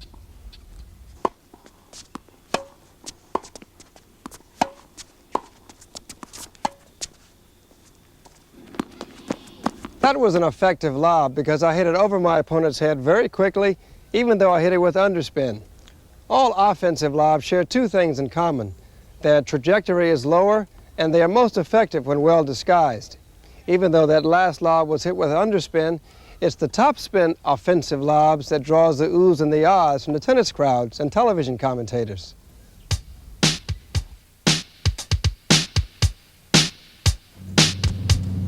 The topspin offensive lob requires immaculate timing, and I wouldn't normally even think about trying it unless I knew the ball was going to wind up between my waist and my shoulder, and I wouldn't even try it too often on the backhand side. But on the forehand side, I had to remember to tell myself to get the racket head well below the ball so I would be able to brush up sharply to produce the topspin. Since the topspin itself causes the ball to drop faster, my thought always is to get the ball up into the air as quickly as possible. In addition, I want to avoid being too wristy with the shot, which will cause a problem for my timing.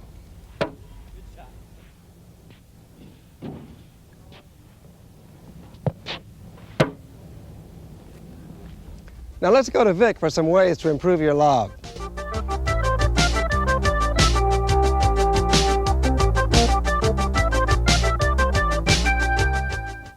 lot of people go out and watch Arthur and Stan hit those great drives, but what they forget is Arthur and Stan also have a great lob.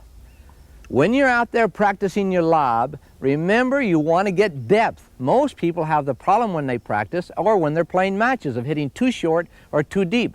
Think that too deep is good. Don't think that depth is bad.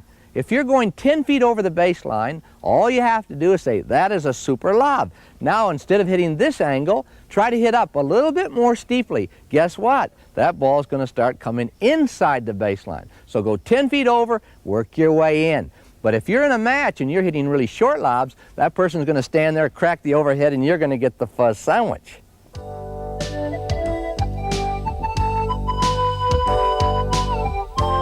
You have to practice lobs. Here, Arthur goes for underspin. Watch how the racket turns slightly up, hits the ball up in the air, surprises his opponent who's at the net.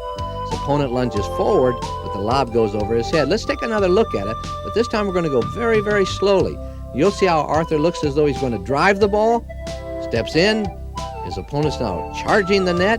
Arthur bevels the racket a little bit, catches the back, bottom side of the ball. Notice how Arthur is concentrating on the shot.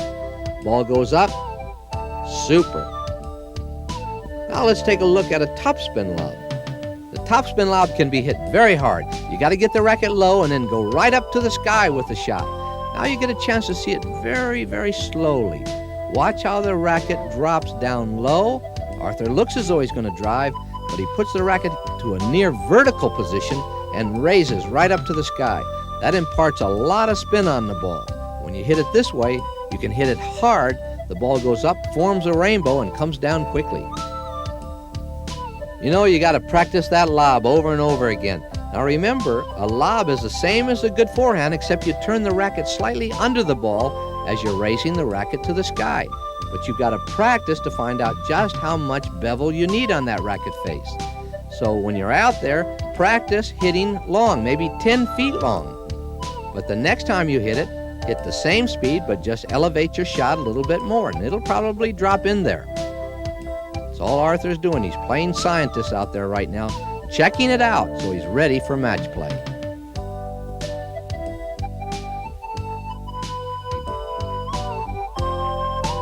If you could hit a topspin lob like Arthur, you're probably already being invited to major events. The secret tip for a good lob is use a ball in the second hand. Make the hitting hand go to the ball in the second hand. Now, let's say you hold your hand here, you swing for your lob this way. The ball falls too short, it's too low. Just raise the ball, practice making the hitting hand go up a little bit higher. Once you find the right angle, keep it. Remember to conceal your lob. You got to look like you're going to drive the ball. Look what a great baseball pitcher does. They turn, they want you to think they're going to throw a fastball, they throw a little changeup, and you swing early. Same thing with Arthur and Stan. They look like they're going to drive the ball. They lean in like this. The opponent comes in on top of the net. They probably have their nose in the net, and then Stan and Arthur go, gotcha. That completes our section on stroke production. I really think it'll help you if you go back and study those strokes you need to work on. To be a complete player, you've got to be able to hit all of them, including the lob. And if you do, the sky's the limit.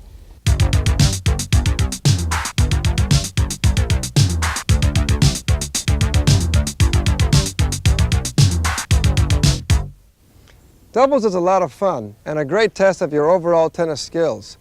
Over the years, I've also enjoyed playing doubles for the chance to work on those shots I need to win in singles, like the volley, overhead, and the lob.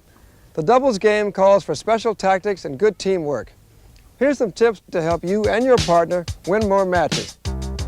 When you walk to the line to serve in doubles, you want to get that first serve in. The goal is to get 7 out of 10 first serves in the box. So relax.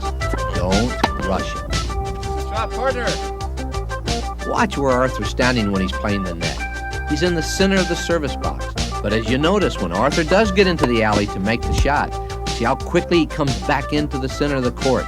Don't just think because you've hit one, you can stand there and watch it. When Stan comes in, notice how he has to get down low for that volley. And he tries to shorten the volley punch.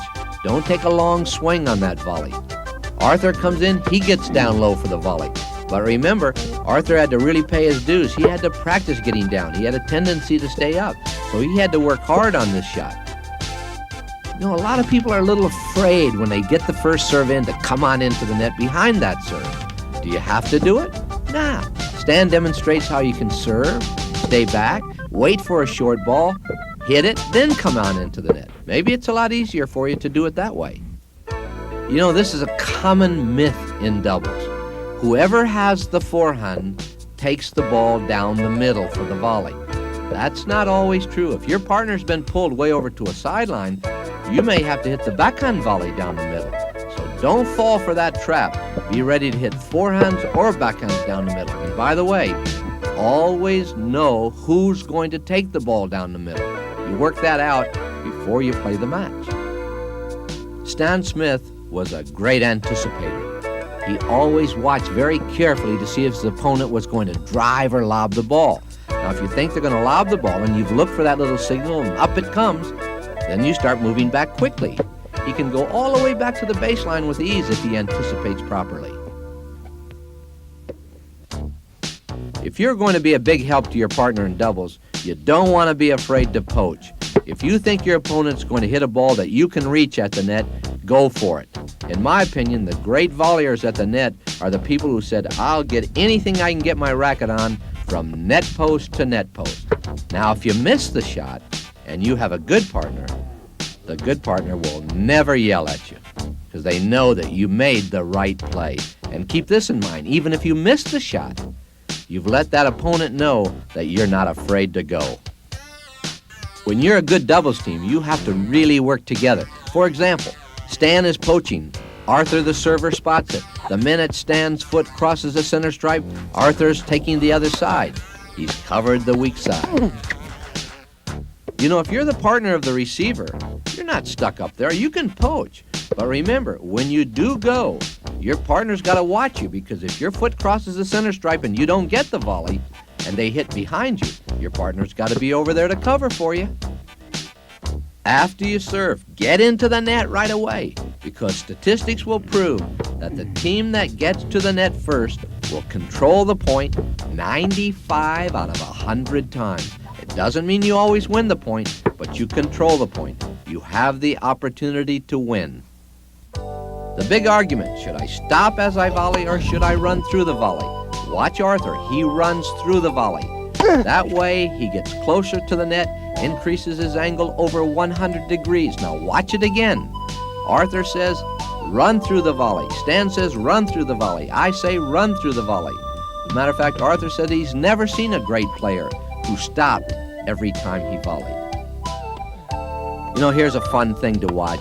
Arthur comes in, puts the ball away, and what happens, Stan turns around and says something nice to him. That's the way to play doubles. Say nice things to each other. Notice anything different about Stan at the net?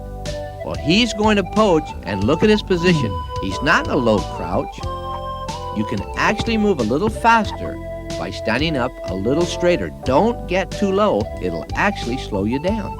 Watch the great players, and you'll see just before they move, they will come to a more vertical position. Every once in a while in doubles, you will see the partner of the server standing on the same side as the server. This is called Australian doubles. Why do they do it? Because sometimes the receiver has a favorite shot, cross court, for example, in this situation. Now, Stan stands right in front of that favorite shot, and that forces the receiver to go in a different direction. And look what happens. It confuses the receiver. Arthur comes in for an easy shot, and bingo, puts it away. Notice that while Arthur is receiving service, Stan is way up towards the net. Now why? Because if Arthur does return a good serve at the feet of the onrushing server, that person is apt to raise the ball. Well, if they do raise it up, Stan will be there to hit down. The name of the game, if you're the receiver, is to try to get the net away from the serving team. And that happens sometimes when the servers don't take the net and you hit a good service return. Just get in there. Well, you saw Stan take the net away from his opponent on that service return. Now watch how Arthur takes the net away from his opponent. You can take a lobbing situation and turn it into a great offensive play. Every time you lob over your opponent's head and they have to run back for the shot, you should be moving forward. Match them step for step, so when they turn around to hit the shot, you're already there.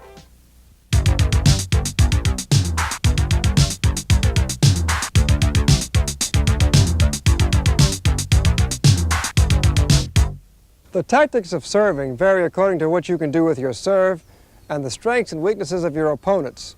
In theory, you're in control of a point when you're serving, so that's an advantage.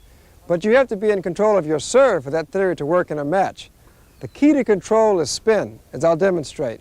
Let's go to the baseline. When I'm serving to the deuce court, I try to put myself within a yard of this center mark on the baseline because I want to be at the shortest possible distance between myself and my target area in the service court. And besides, I also want to be in the middle of that angle from my opponent so that I can get to forehands and backhands rather easily. Now in the ad court, I'm a bit farther away from the center mark because I want to serve over a lower part of the net, yet still keep myself in the middle of that angle from my opponent for forehands and backhands. Now, for doubles, I move even farther away from that center mark. Why? Because the court is 9 feet wider, and I've got to cover my half of the court. And besides, I don't want to hit my partner in the kidneys. Now that we know how to stand, let's look at the differences between the first serve and a second serve. It's very important to know when you can afford to take a big chance on a first serve. I like to take a chance when I'm feeling confident, when I'm ahead in a match, and if I'm up by at least 2 points in a game. And when I do go for that big first serve, I like to follow it to the net. Let's see how that works.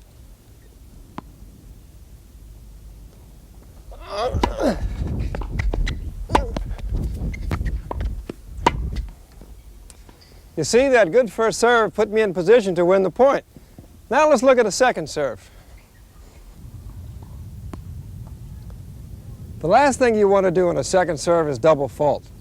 To avoid that, you want to hit the second serve with more spin and at a slower speed than you would for your first serve. Remember, the harder you hit the ball, the more likely you are to make a mistake. The majority of players develop a safe spin serve to their opponent's backhand. Well, now you might ask about depth. Well, I think it would take years of practice to develop consistency to within a foot or so of the service line. So I recommend you try 3 feet from the service line with a lot of spin, and you'll be amazed at how effective that can be.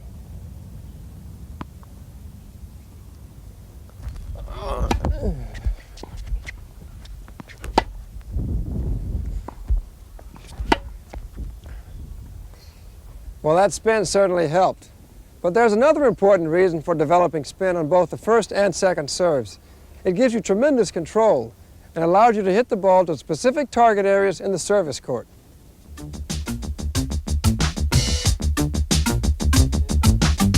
The ability to serve with speed and control opens up a whole new world for the server. Now you can move your opponent around and probe his or her weaknesses. For instance, suppose my opponent has a weak backhand. I can spin it down the middle and crowd it.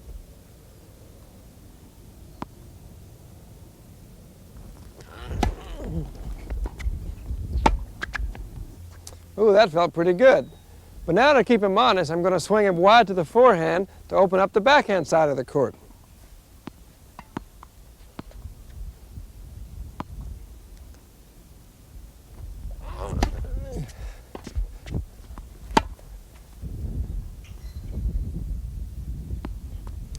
When I serve to a left-handed player in the deuce court, I tend to serve down the middle of the court itself and to the left-hand side, his backhand side.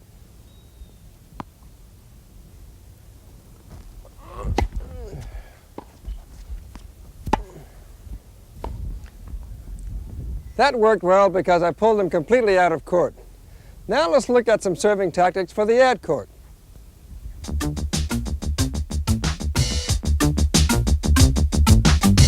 When I'm serving to the ad court, I'm fully aware that more of the high portion of the net faces me than when I'm serving to the deuce court.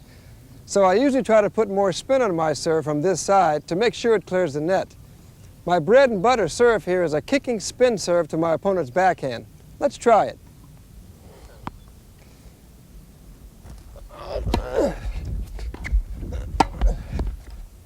That kicking serve forced a high return for my opponent, and I put the volley away for a winner. Now I'm going to try a spin serve down the middle.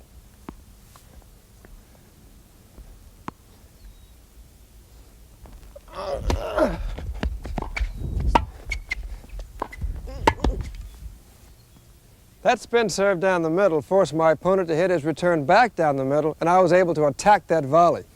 Serving tactics like these should help you as well.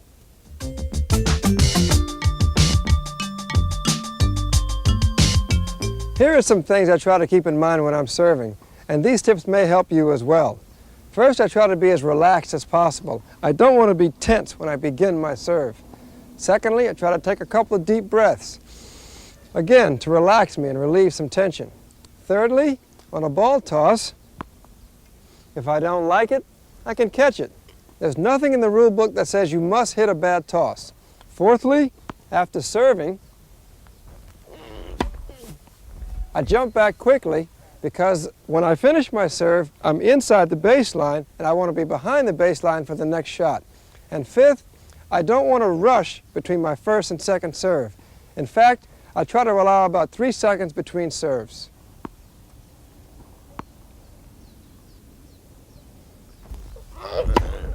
There are many different ways to serve, but the last thing you want to do is be thinking of all that when the time comes to put the ball in play.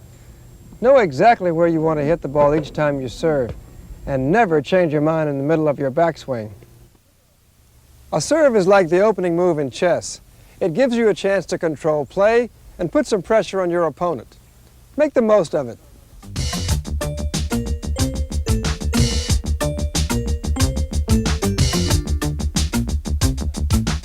It seems like only the pros practice the return of serve, which may explain why they are the pros. It really is a much neglected shot. If you can become consistent with that return of serve, you're going to be hard to beat. Here's how to do it. Where should you stand to return serve?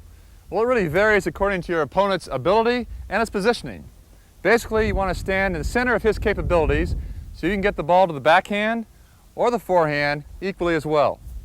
Now, in the deuce court, I stand pretty close to the sideline so I can cover either shot just as well. In doubles, I'll stand a little further over here to the sideline so I can cover that wide ball to the forehand.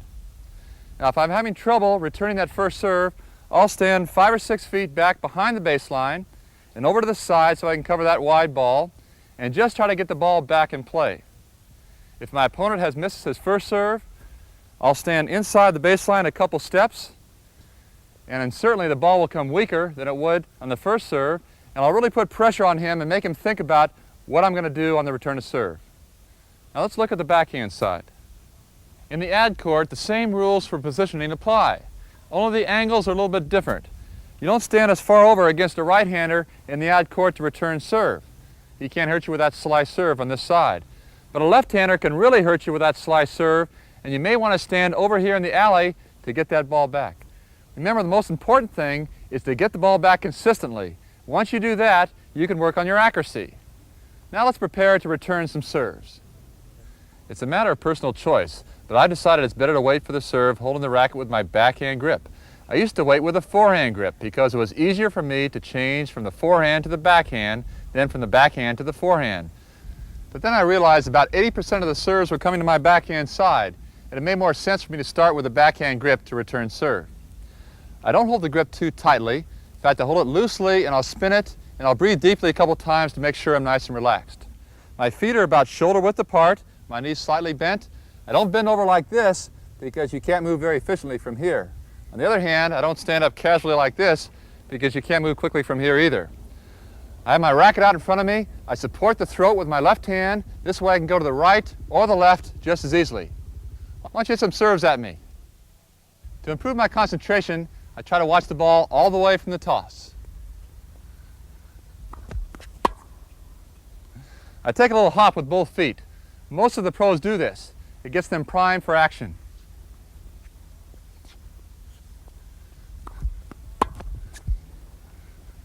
On those hard first serves, you can't take a big swing. I try to start my racket back as soon as I see the ball leave my opponent's racket. On the ground strokes, I take my racket all the way back to the fence. But on those fast ones, I take a short backswing and try to just chip or block the ball back.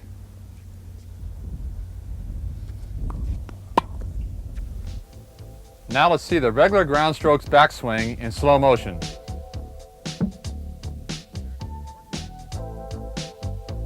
Compared to the short backswing of the service return.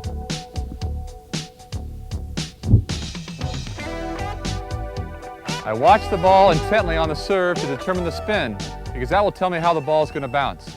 I try to meet the ball in front of me and on the rise.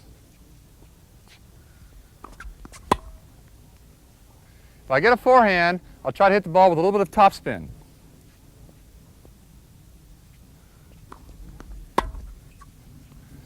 If I get a backhand, I usually return flat or with a little slice.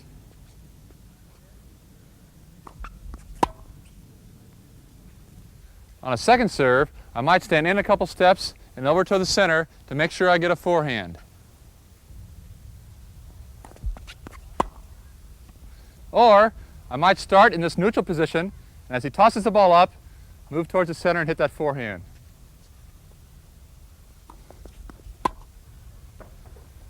As you can see, when I move over to hit that forehand, it puts me in good position in the center of the court. Now the third thing I can do is I can take that weak second serve and come into the net behind the return.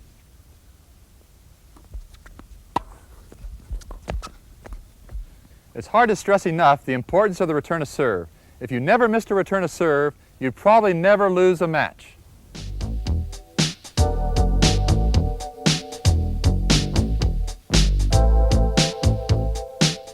I'm better known as a serve and volley player, but on slow surfaces, I had to pay my dues at the baseline like everyone else. We all need to be able to play from the backcourt some of the time. In fact, the great serve and volley players knew how to win from the backcourt as well as up at net. So let's take a look at some of the tactical principles that govern play in a baseline rally. Before I even start, I want to make sure I get my serve in nice and deep.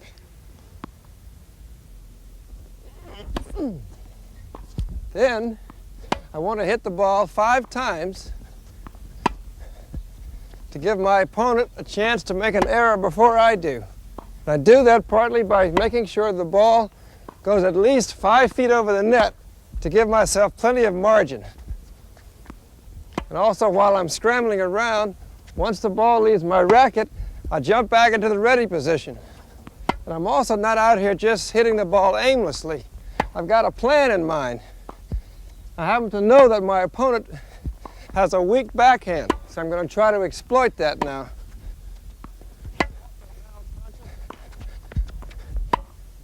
There. That worked. But sometimes it's not always possible to exploit an opponent's backhand directly. Sometimes I've got to go to his backhand through his forehand.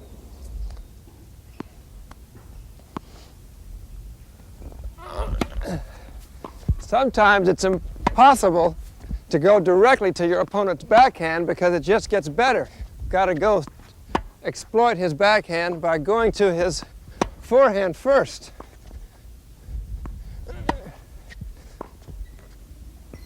There, that worked well also. But frequently my opponent moves from side to side very well. That is, he's very good at lateral movement, but not so good at coming up and back. So I may want to try a drop shot to bring him to the net, then try to pass him.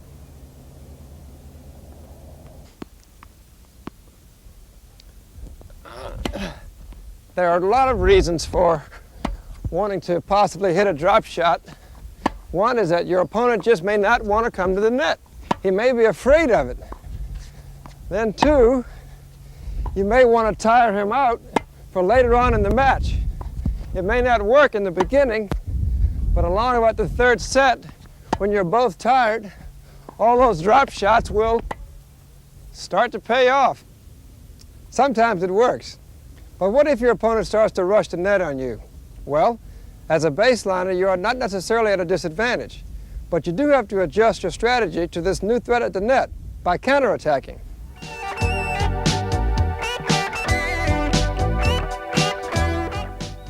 I try to chip the ball back deep against someone who hits the ball very hard to keep him pinned behind the baseline. And if I happen to hit a short ball and see him coming to the net, I may chip it at his feet to try to get a short ball and hit a passing shot. Well, that should work most of the time. But a final option is the lob, one of the most underutilized of counterattack weapons. Okay, Derek.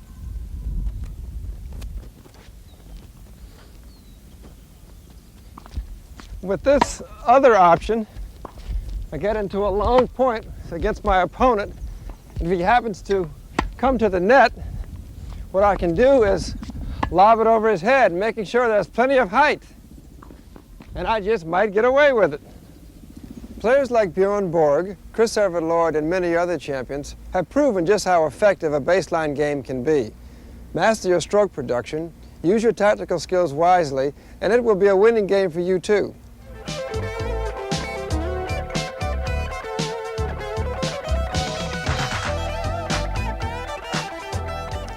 A short ball is any ball that lands in the service court or just beyond the service line. In this area, the ball is vulnerable to attack. Let's analyze some of the smart ways to take advantage of short balls. One of the most favorite of short ball tactics is a put away. In this particular instance, you're trying to win the point outright from a short ball, but you've got to wait until you get the right opportunity and not force it, because you might make a mistake. But when you do, chances are you want to go cross court for two reasons. The net's lower, and you got more court to play with. Now you might also try it down the line. And that's a bit riskier, but sometimes it works. Again, you've got to wait for the right opportunity and be patient. But it sometimes works, but then again it's fraught with danger for two reasons. One, the net's higher, and two, the target area is smaller. Another short ball tactic is a drop shot.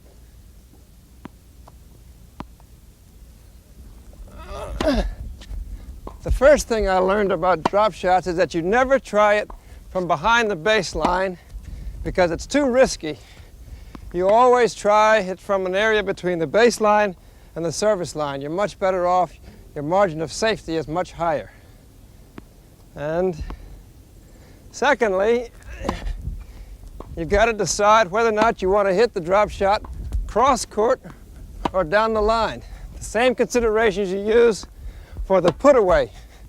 I prefer to go cross court. The net's lower. Thirdly, a further consideration is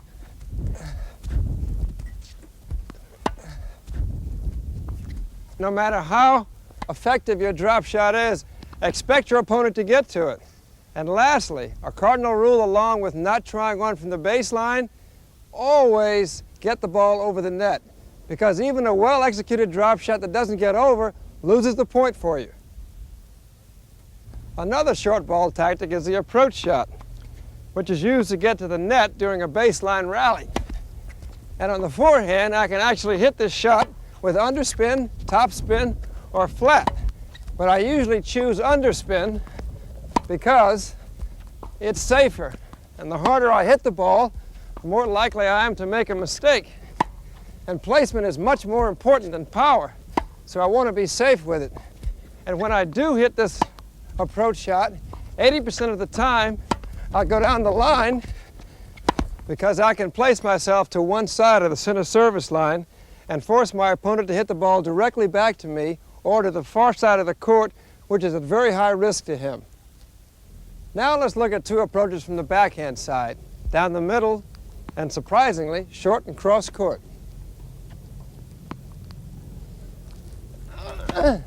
You may not realize it when you're watching the pros play on television, but quite a few of them elect to hit their backhand approach shots with underspin, but down the middle.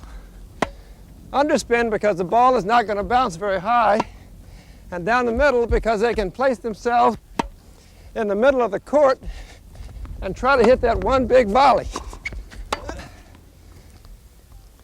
Another backhand approach tactic is to hit the ball short and cross court. More often than not, you'll see the pros try this on a clay court rather than a cement court or indoors. And they'll be using underspin because that's a natural shot from the backhand side. And the ball is not going to rise very much when it hits the ground. The object of this approach shot is to hit the ball cross court, pull your opponent way out of court, and you'll be able to win with one volley. When approach shots like those work well, it makes you feel pretty good.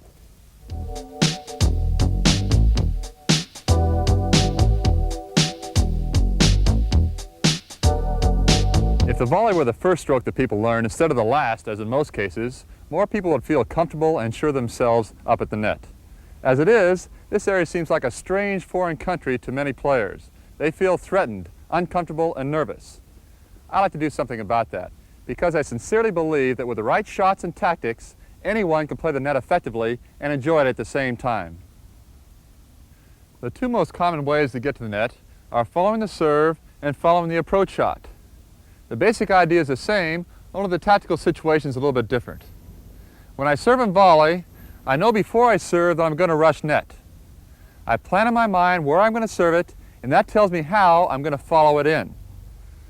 When I serve wide to my opponent's forehand on the deuce court, I want to follow that serve, shading just left of center so I can cover any return that he might hit to me.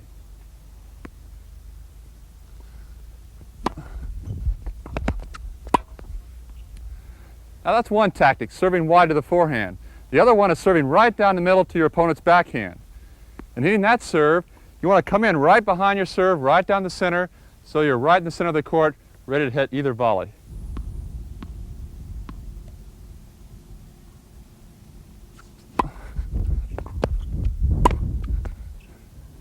Now let's see that serve and volley in slow motion. In both cases, I try to reach the service line to hit that first volley. After 3 quick running steps, I make a split step as my opponent hits the ball to set myself up in a balanced position to move for that first volley. On the approach shot, which I usually hit down the line, I try to get the ball as deep as possible. I don't hit the ball as hard as I do on my serve, so it buys me more time to get close to the net. I want to use that same split step to prepare to hit that volley inside the service line.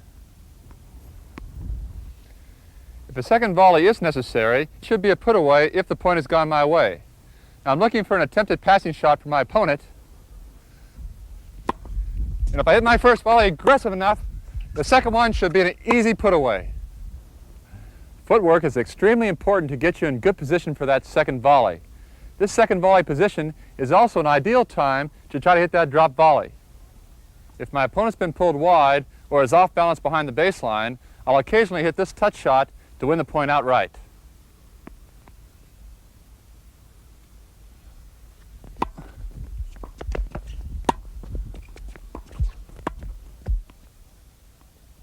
You never know when someone will get to even one of your best efforts. But the ultimate stopper in net tactics is the overhead. The opponent may try to lob you at any time when you come into the net, and you have to be able to answer that lob with a reliable smash. If you've got the ultimate stopper and a good volley, your opponent won't want to lob you or try to pass you, and you should be making your home right here at the net.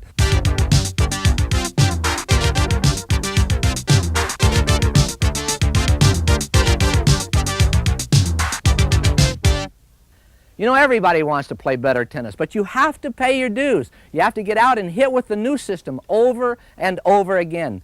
Stan Smith, Arthur Ashe, they had to do the same thing. There is no shortcut. You got to get out there and hit a lot of balls. Remember, your brain has worked on a system for a long time. That's the one you have now. But the one you have now is the reason why you have not been invited to major events. So get out there with the new system. You may feel uncomfortable at first, but just hang in there. Hit the ball over and over again. But pretty soon, the new system will start to feel comfortable. Watch the drills that Stan Smith and Arthur Ashe give you and try to follow them. But remember, be patient, and you're going to go right to Wimbledon.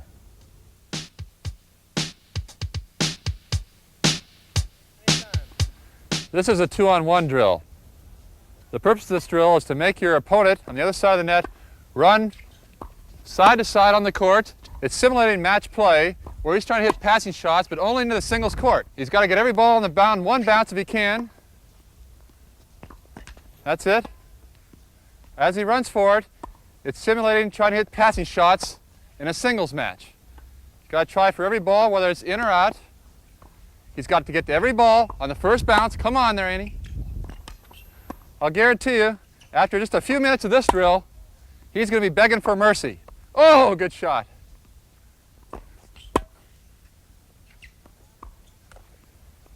Now we'll move back to the baseline. The two of us will be hitting the balls to him when he's at the net so he can practice his movement with his volleys. Okay, now he comes up to the net and he's going to be playing the net like he would be in a match. He's trying to react to every shot, whether they come hard or whether they're dink shots. If he gets a little too close to the net, you can lob him to get him back far enough. As soon as he misses a ball or hits a winner, then you hit another ball immediately so it keeps him moving. He's got to reach for every ball. That's it, it's all right. Reach for every ball, go for every shot. That's good. Good playing there. That's it. Another lob. Come back into the net quickly.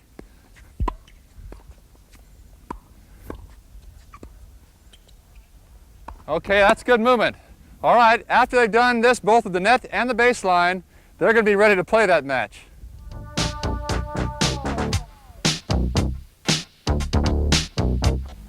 This drill is about as basic as there is in the entire sport of tennis. And what I'm trying to do, along with my practice partner, is just to keep the ball in the court without missing, but at the same time, not babying it. A variation of this drill is not to hit the ball too hard so that we can keep it going, and you're allowed to hit any shot you want, even drop shots and lobs, but you can't hit it hard. And at the end, you want to have the feeling that, hey, I just can't miss. It's a great confidence booster. And it is as basic to the sport as swimming laps in swimming.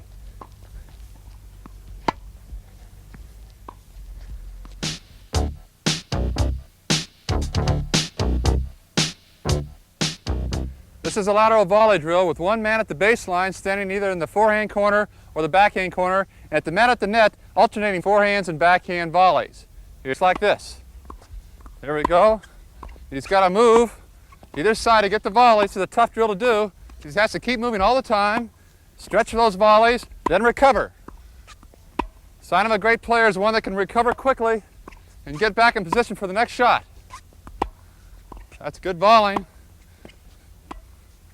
Good reach. You're there. Okay, if you do this enough times, when you get to a match, you'll really be confident up there at the net.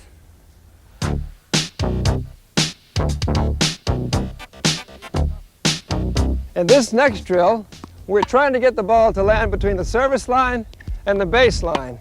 And in order to do that, I've got to hit the ball with enough pace to get it to go there. So we can't baby the ball. And we usually play up to 21, and the score right now is 19-19. And I played this sport and this game a lot when I was a kid, and I usually won. Whoops, that's 2019 for me because he hit it short in the service court. As I said, when I was a kid, I played this and did very well, even against the older guys. Oh, that was out. 20-all, sudden death.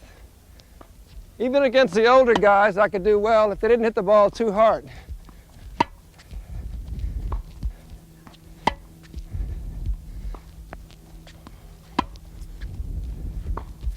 Aha, I won that one, but I don't always win.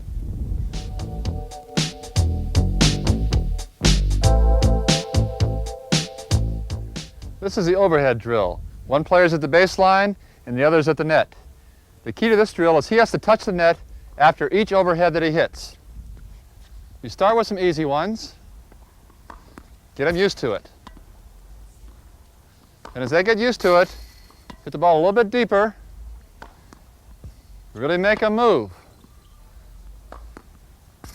Now this drill looks easy, but it really is not, and it's going to be very tiring, especially if you hit those deep overheads.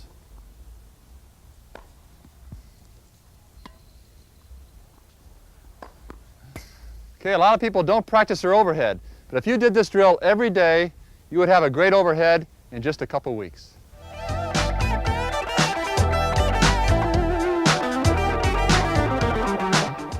Now let's put these strokes together and try them in combination. First, a ground stroke, an approach shot, a volley, and an overhead. And most approach shots go down the line. Make sure I don't miss the volley or the overhead. We try it again. Still on the forehand side. First, the ground stroke, and this helps to approximate a real match situation. Not bad.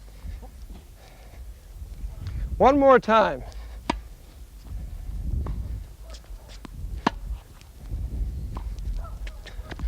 And even if you miss, you keep going with the exercise because nobody's perfect. Try some of these drills. It'll improve your conditioning, your strokes will be grooved, and besides, they're fun.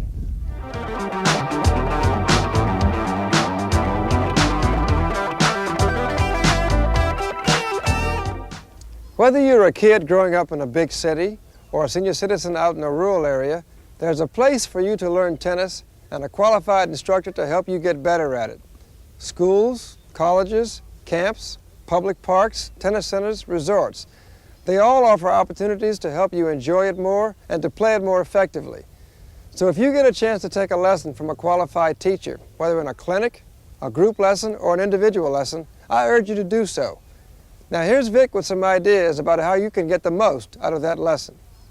Now you're ready for the big match, but you got to warm up first, and the way you use that warm-up time may determine the outcome of your match. Listen to what Stan Smith has to say about how to warm up.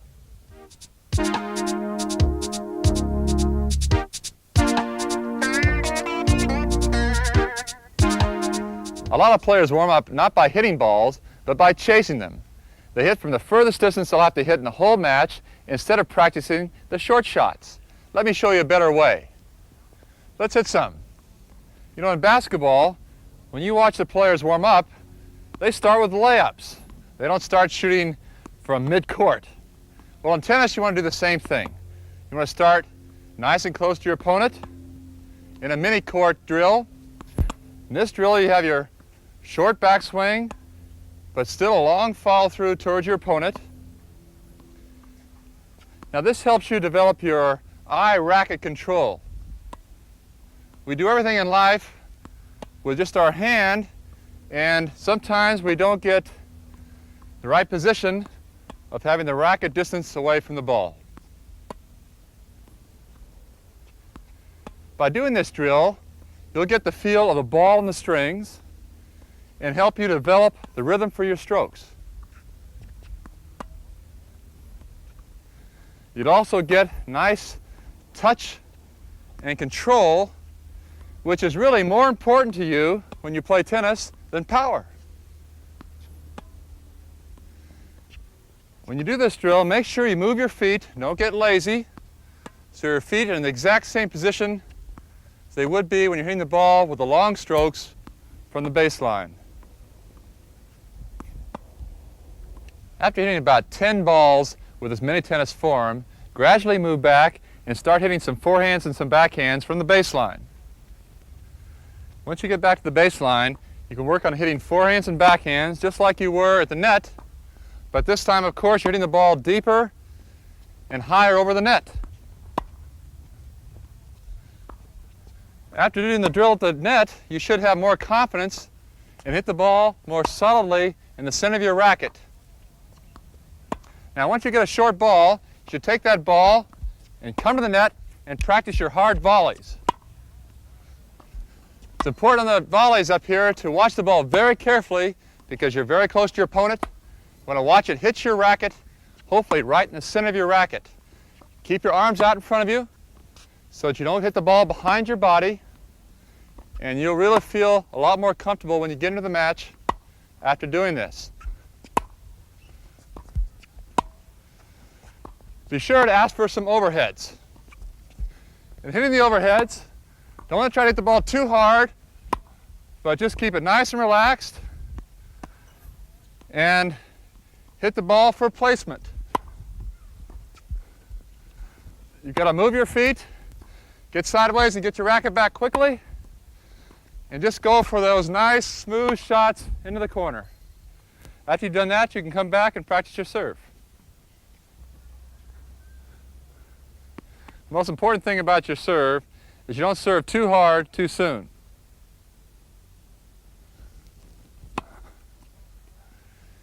It's key to just develop a nice, smooth rhythm.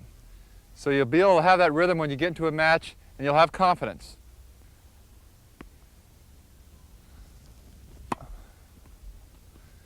Make sure you serve not just one or two serves, but several serves. It's better to serve too many serves than not enough.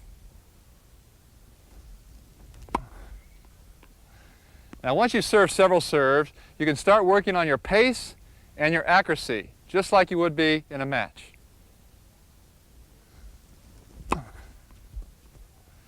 Make sure you practice both your first and second serve.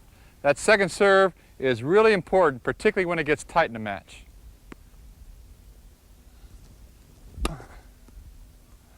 The first and second serve should be warmed up, just like all the rest of your strokes. Many people think of warm-up as their last chance to get better. Well, it's a little late to improve your game at that point. The whole purpose of the warm-up is to prepare yourself for the match. If you do it our way, I think you'll get ready for that match and play to the best of your ability.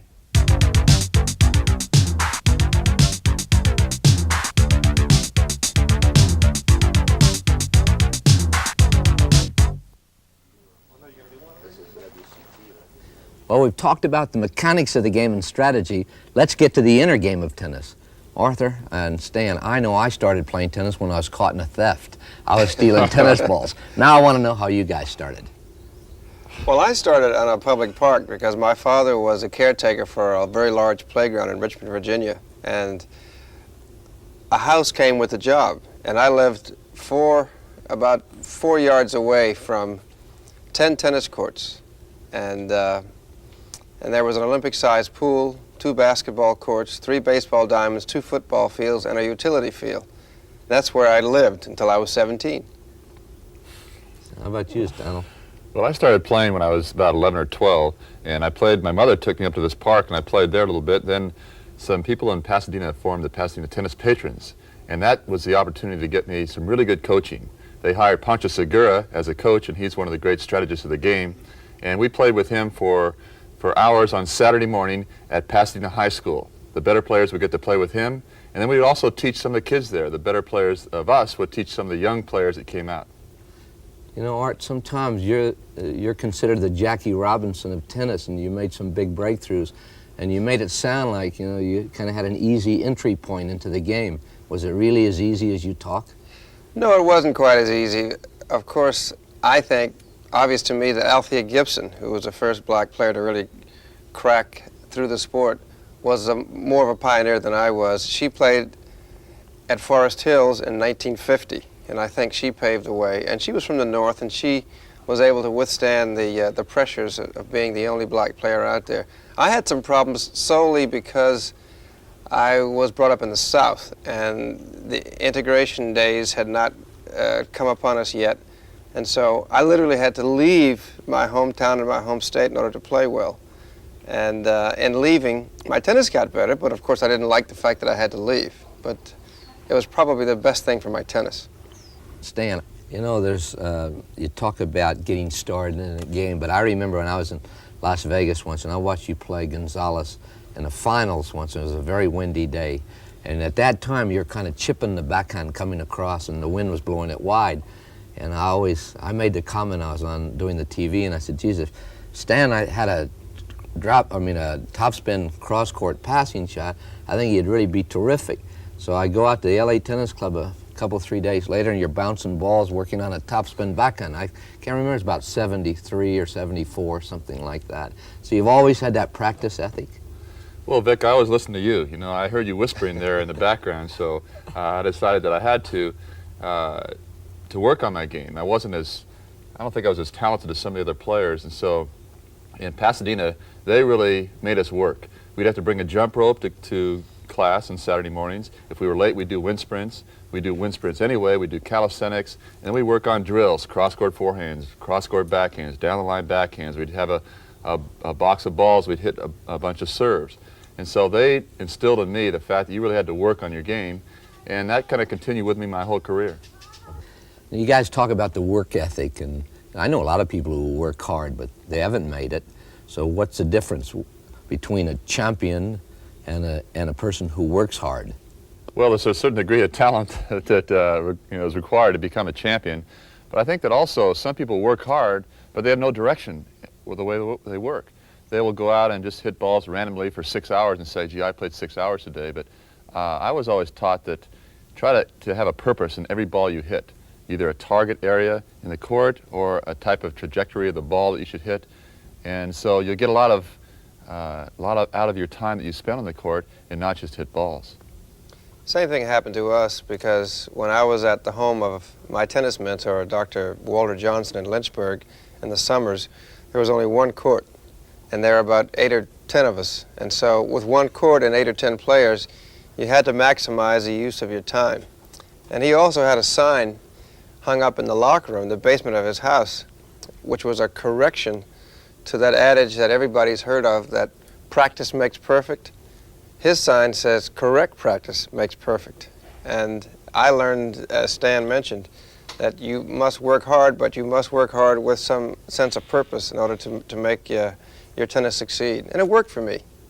Let's say you guys are out observing a bunch of players. There are 100 players, unbelievably talented players. They're fast, quick hands, quick feet, and you got to choose one in the afternoon to represent you. What would you look for? It's hard to say when you see them practice, because a real champion has a desire to win. And he'll be a hard worker, of course, but when you get into a match situation, they have the desire to win. They're not going to be satisfied with second place.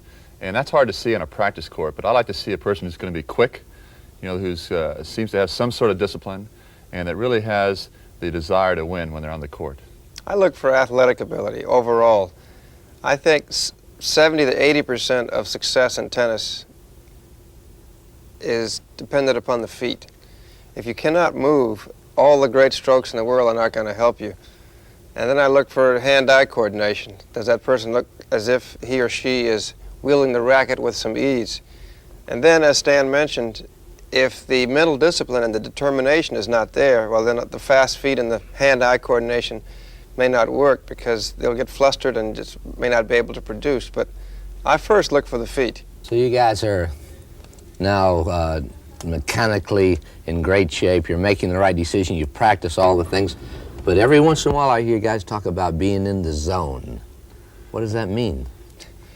Well, I think that coined a phrase came from Tom Gorman and Eric Van Dillen during Davis Cup once, when they liked to come up with lots of puns and plays on words. And I used it a couple times in some newspaper or magazine articles, and it was then picked up, I think, by some of the other press or media people. It means that state of or period of time in a match when a player is just acting purely on instinct. Another way we described it was hitting no-brainers, meaning that you're not thinking about it. Anything you do just turns to gold, so to speak. And there's no rationale in it, there's no reasoning process going on. You just play, you just flow. Everything is just flowing, and the shots are coming off your racket, and they're hitting the corners, and you're hitting your volleys crisply, and you're getting your first serve in, and you're moving your feet, and you're having a great time, and you just want to go call your best friend and tell him, hey, this is the greatest feeling I've ever had in my life. And we used to call you the king of the no-brainers, Arthur. Well, in the zone, I think you're on automatic pilot. You're not thinking about what you're doing. You're thinking a little bit about your strategy and where the ball is going to be going, but you don't worry about technique. You don't worry about, the toss or your feet or anything like that. You just do it. All right, now you guys are going to play each other. Let's set the scene. You can recall, I think, those days when maybe a week before you're going to meet each other probably in the finals or in the event. How did you plan to play each other? It depended on the surface, and it may depend a little bit on how Stan had played before we met each other in the tournament. But since we were very good friends, I knew how he played, and we played each other quite a bit of times in practice and in matches, and so I knew what to expect. Sometimes it didn't matter, but at least I did know what to expect. And I would look for things in Stan as I would in any other opponent. I'd look for what they could least do best, and I would try to probe that area. What did he do least best? Well, he had a very good serve, he had a very good forehand, he had very good range. His backhand side, the left wing, was a little dodgy. And I'd try to get to that side through his strength. And What does that mean, through his strength? that is, you can't go directly to a weakness. You've got to get to a weakness through some other stroke. And if you can set up the chance to go to a weakness through the strength, you'll have a pretty good chance of winning the point. Well, Vic, playing against Arthur was always very difficult because you never knew exactly what to expect. When you play him, he either won the match or he lost the match. I mean, you're kind of an insignificant person out there on the court because, as I said before, he liked to hit these no-brainers. And so he'd go for shots. Are you saying I was hit or miss? Well,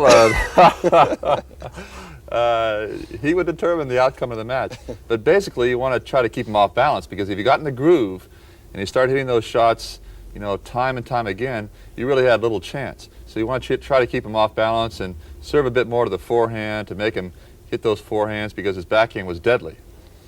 Well, what are the other ways you kept him off balance? Well, I try to change the pace of the shot, not always hit the same pace all the time because he'd be like a good baseball player with a fastball. You'd make contact with that thing and it'd be home runs all the time. So I try to, serve spinners, serve fast ones, make him move to the side, make him run forward to hit shots. Stan, you're ahead first. How do you handle yourself when you're ahead? Well, if you're ahead and you've gotten ahead by hitting big first serves and not compromising the first serve and spinning the second one in, try to continue to do it through the match and go for those big first serves and don't get conservative. If you have been playing just by and winning by playing steadily, then don't try to get real aggressive all of a sudden and close the match out quickly, but stay steady on the court. So I think you have to stay, as Arthur said, stay with your game plan, try to continue to do what you've been doing, don't change it too much. So do you have a contingency plan pre-planned when you're behind? Yes, it's important, as Arthur mentioned, a game plan is really important as you go on the court because if you have a game plan, it gives you confidence. Now, if you're having problems with a match, then you should have some contingency plans in the back of your mind that you can move to. But if you don't go out there with a game plan at all, you're just kind of playing helter-skelter, then you don't know where to go when you start having problems. And so it's a good idea to have the idea, let's say I'm going to serve to the person's backhand and volley to the open corner. And if that doesn't work, I'm going to serve to the backhand and then volley behind him. And so 2 or 3 different things you can do if you're having problems. In this closing out phase of a match, the key thing to remember is decisiveness. You've got to be decisive with your game plan. You've got to make up your mind what you're going to do and do it. I'm listening to this bird chirp up there. Stan, I hear one of the funny stories from you about a bird. Let's throw it out for these people. Well, in 1976, I was playing in Washington, D.C., and at that facility, a lot of low-flying birds would come across the court. And so, coincidentally, I don't usually say this, but I say I did on purpose, this bird was flying across the court, and right about when it got to the tee of the center service line and the service line, I hit a serve about 150 miles an hour, as I normally did. The ball was about to hit the court, and it hit the bird in flight and snapped its neck. Well, I figured, I don't do this too often, maybe 1 out of 20 times. And so I decided to step over the net, pick up the bird. I gave the bird to the linesman, not exactly how some of the guys do it today, and they gave it a proper burial. I remember court 3 at Wimbledon. Clark Gravener was playing. I forget whom he was playing against. But he hit a big serve, and he waited for a decision from the service lines person, and there was no call. And then the umpire turned around and looked to get a call, and there was no call. And there was a lady on the line, head over, fast asleep. She had fallen asleep on court 3 at Wimbledon. All right, now we get down to the real thing. I want you to set the scene. It was a WCT event. You guys were playing in Dallas, and there was a big debate about a particular point, not between you guys, but between everybody in the stands.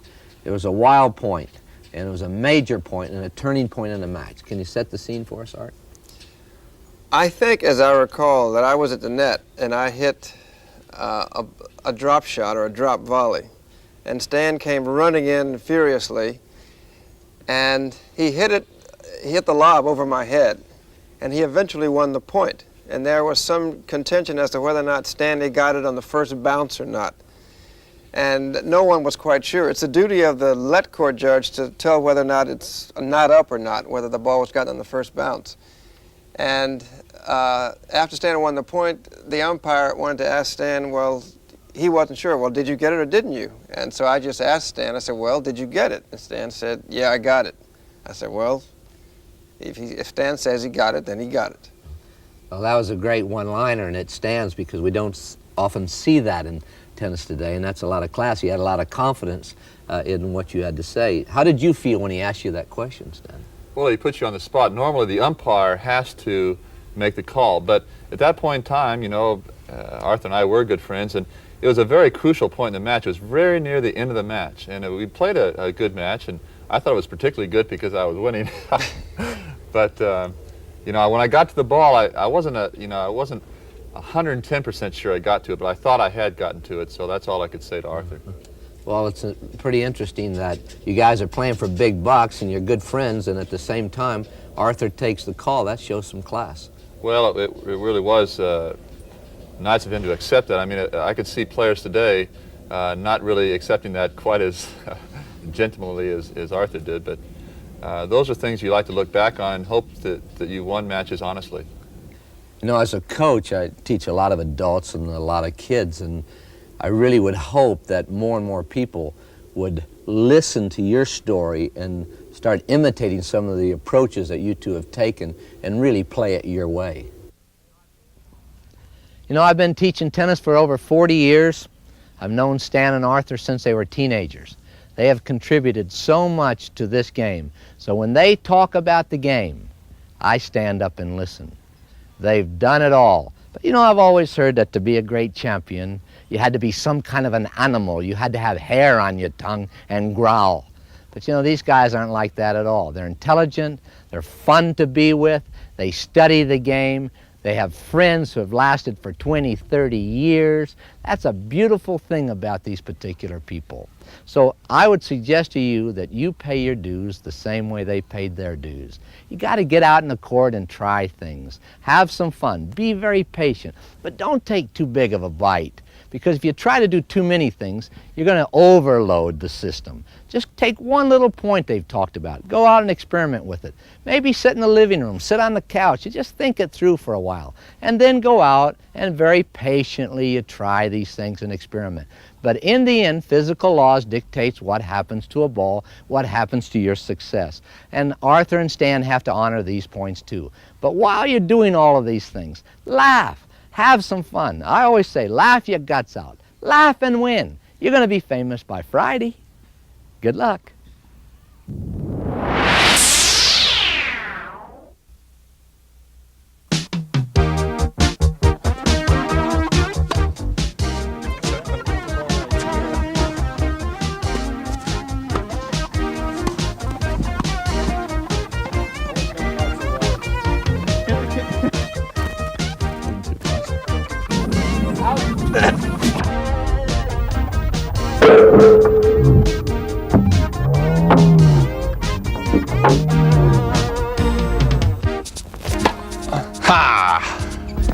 And make... Looks like the first real error from Arthur Ashe. That may be effective, but I personally...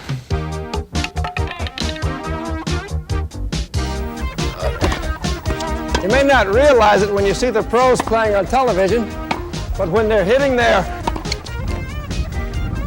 forehand underspins into the net.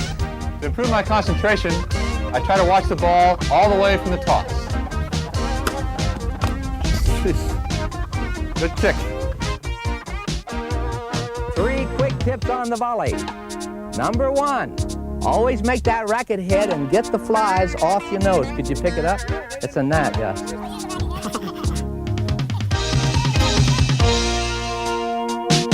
Some people use the term volley when they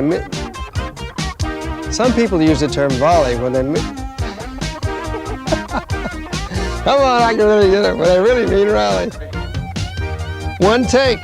Some big and little secrets of success for tennis. With Vic's help, we're going to help you The 184 takes. You're just on the beginning. We're only on 100. Okay.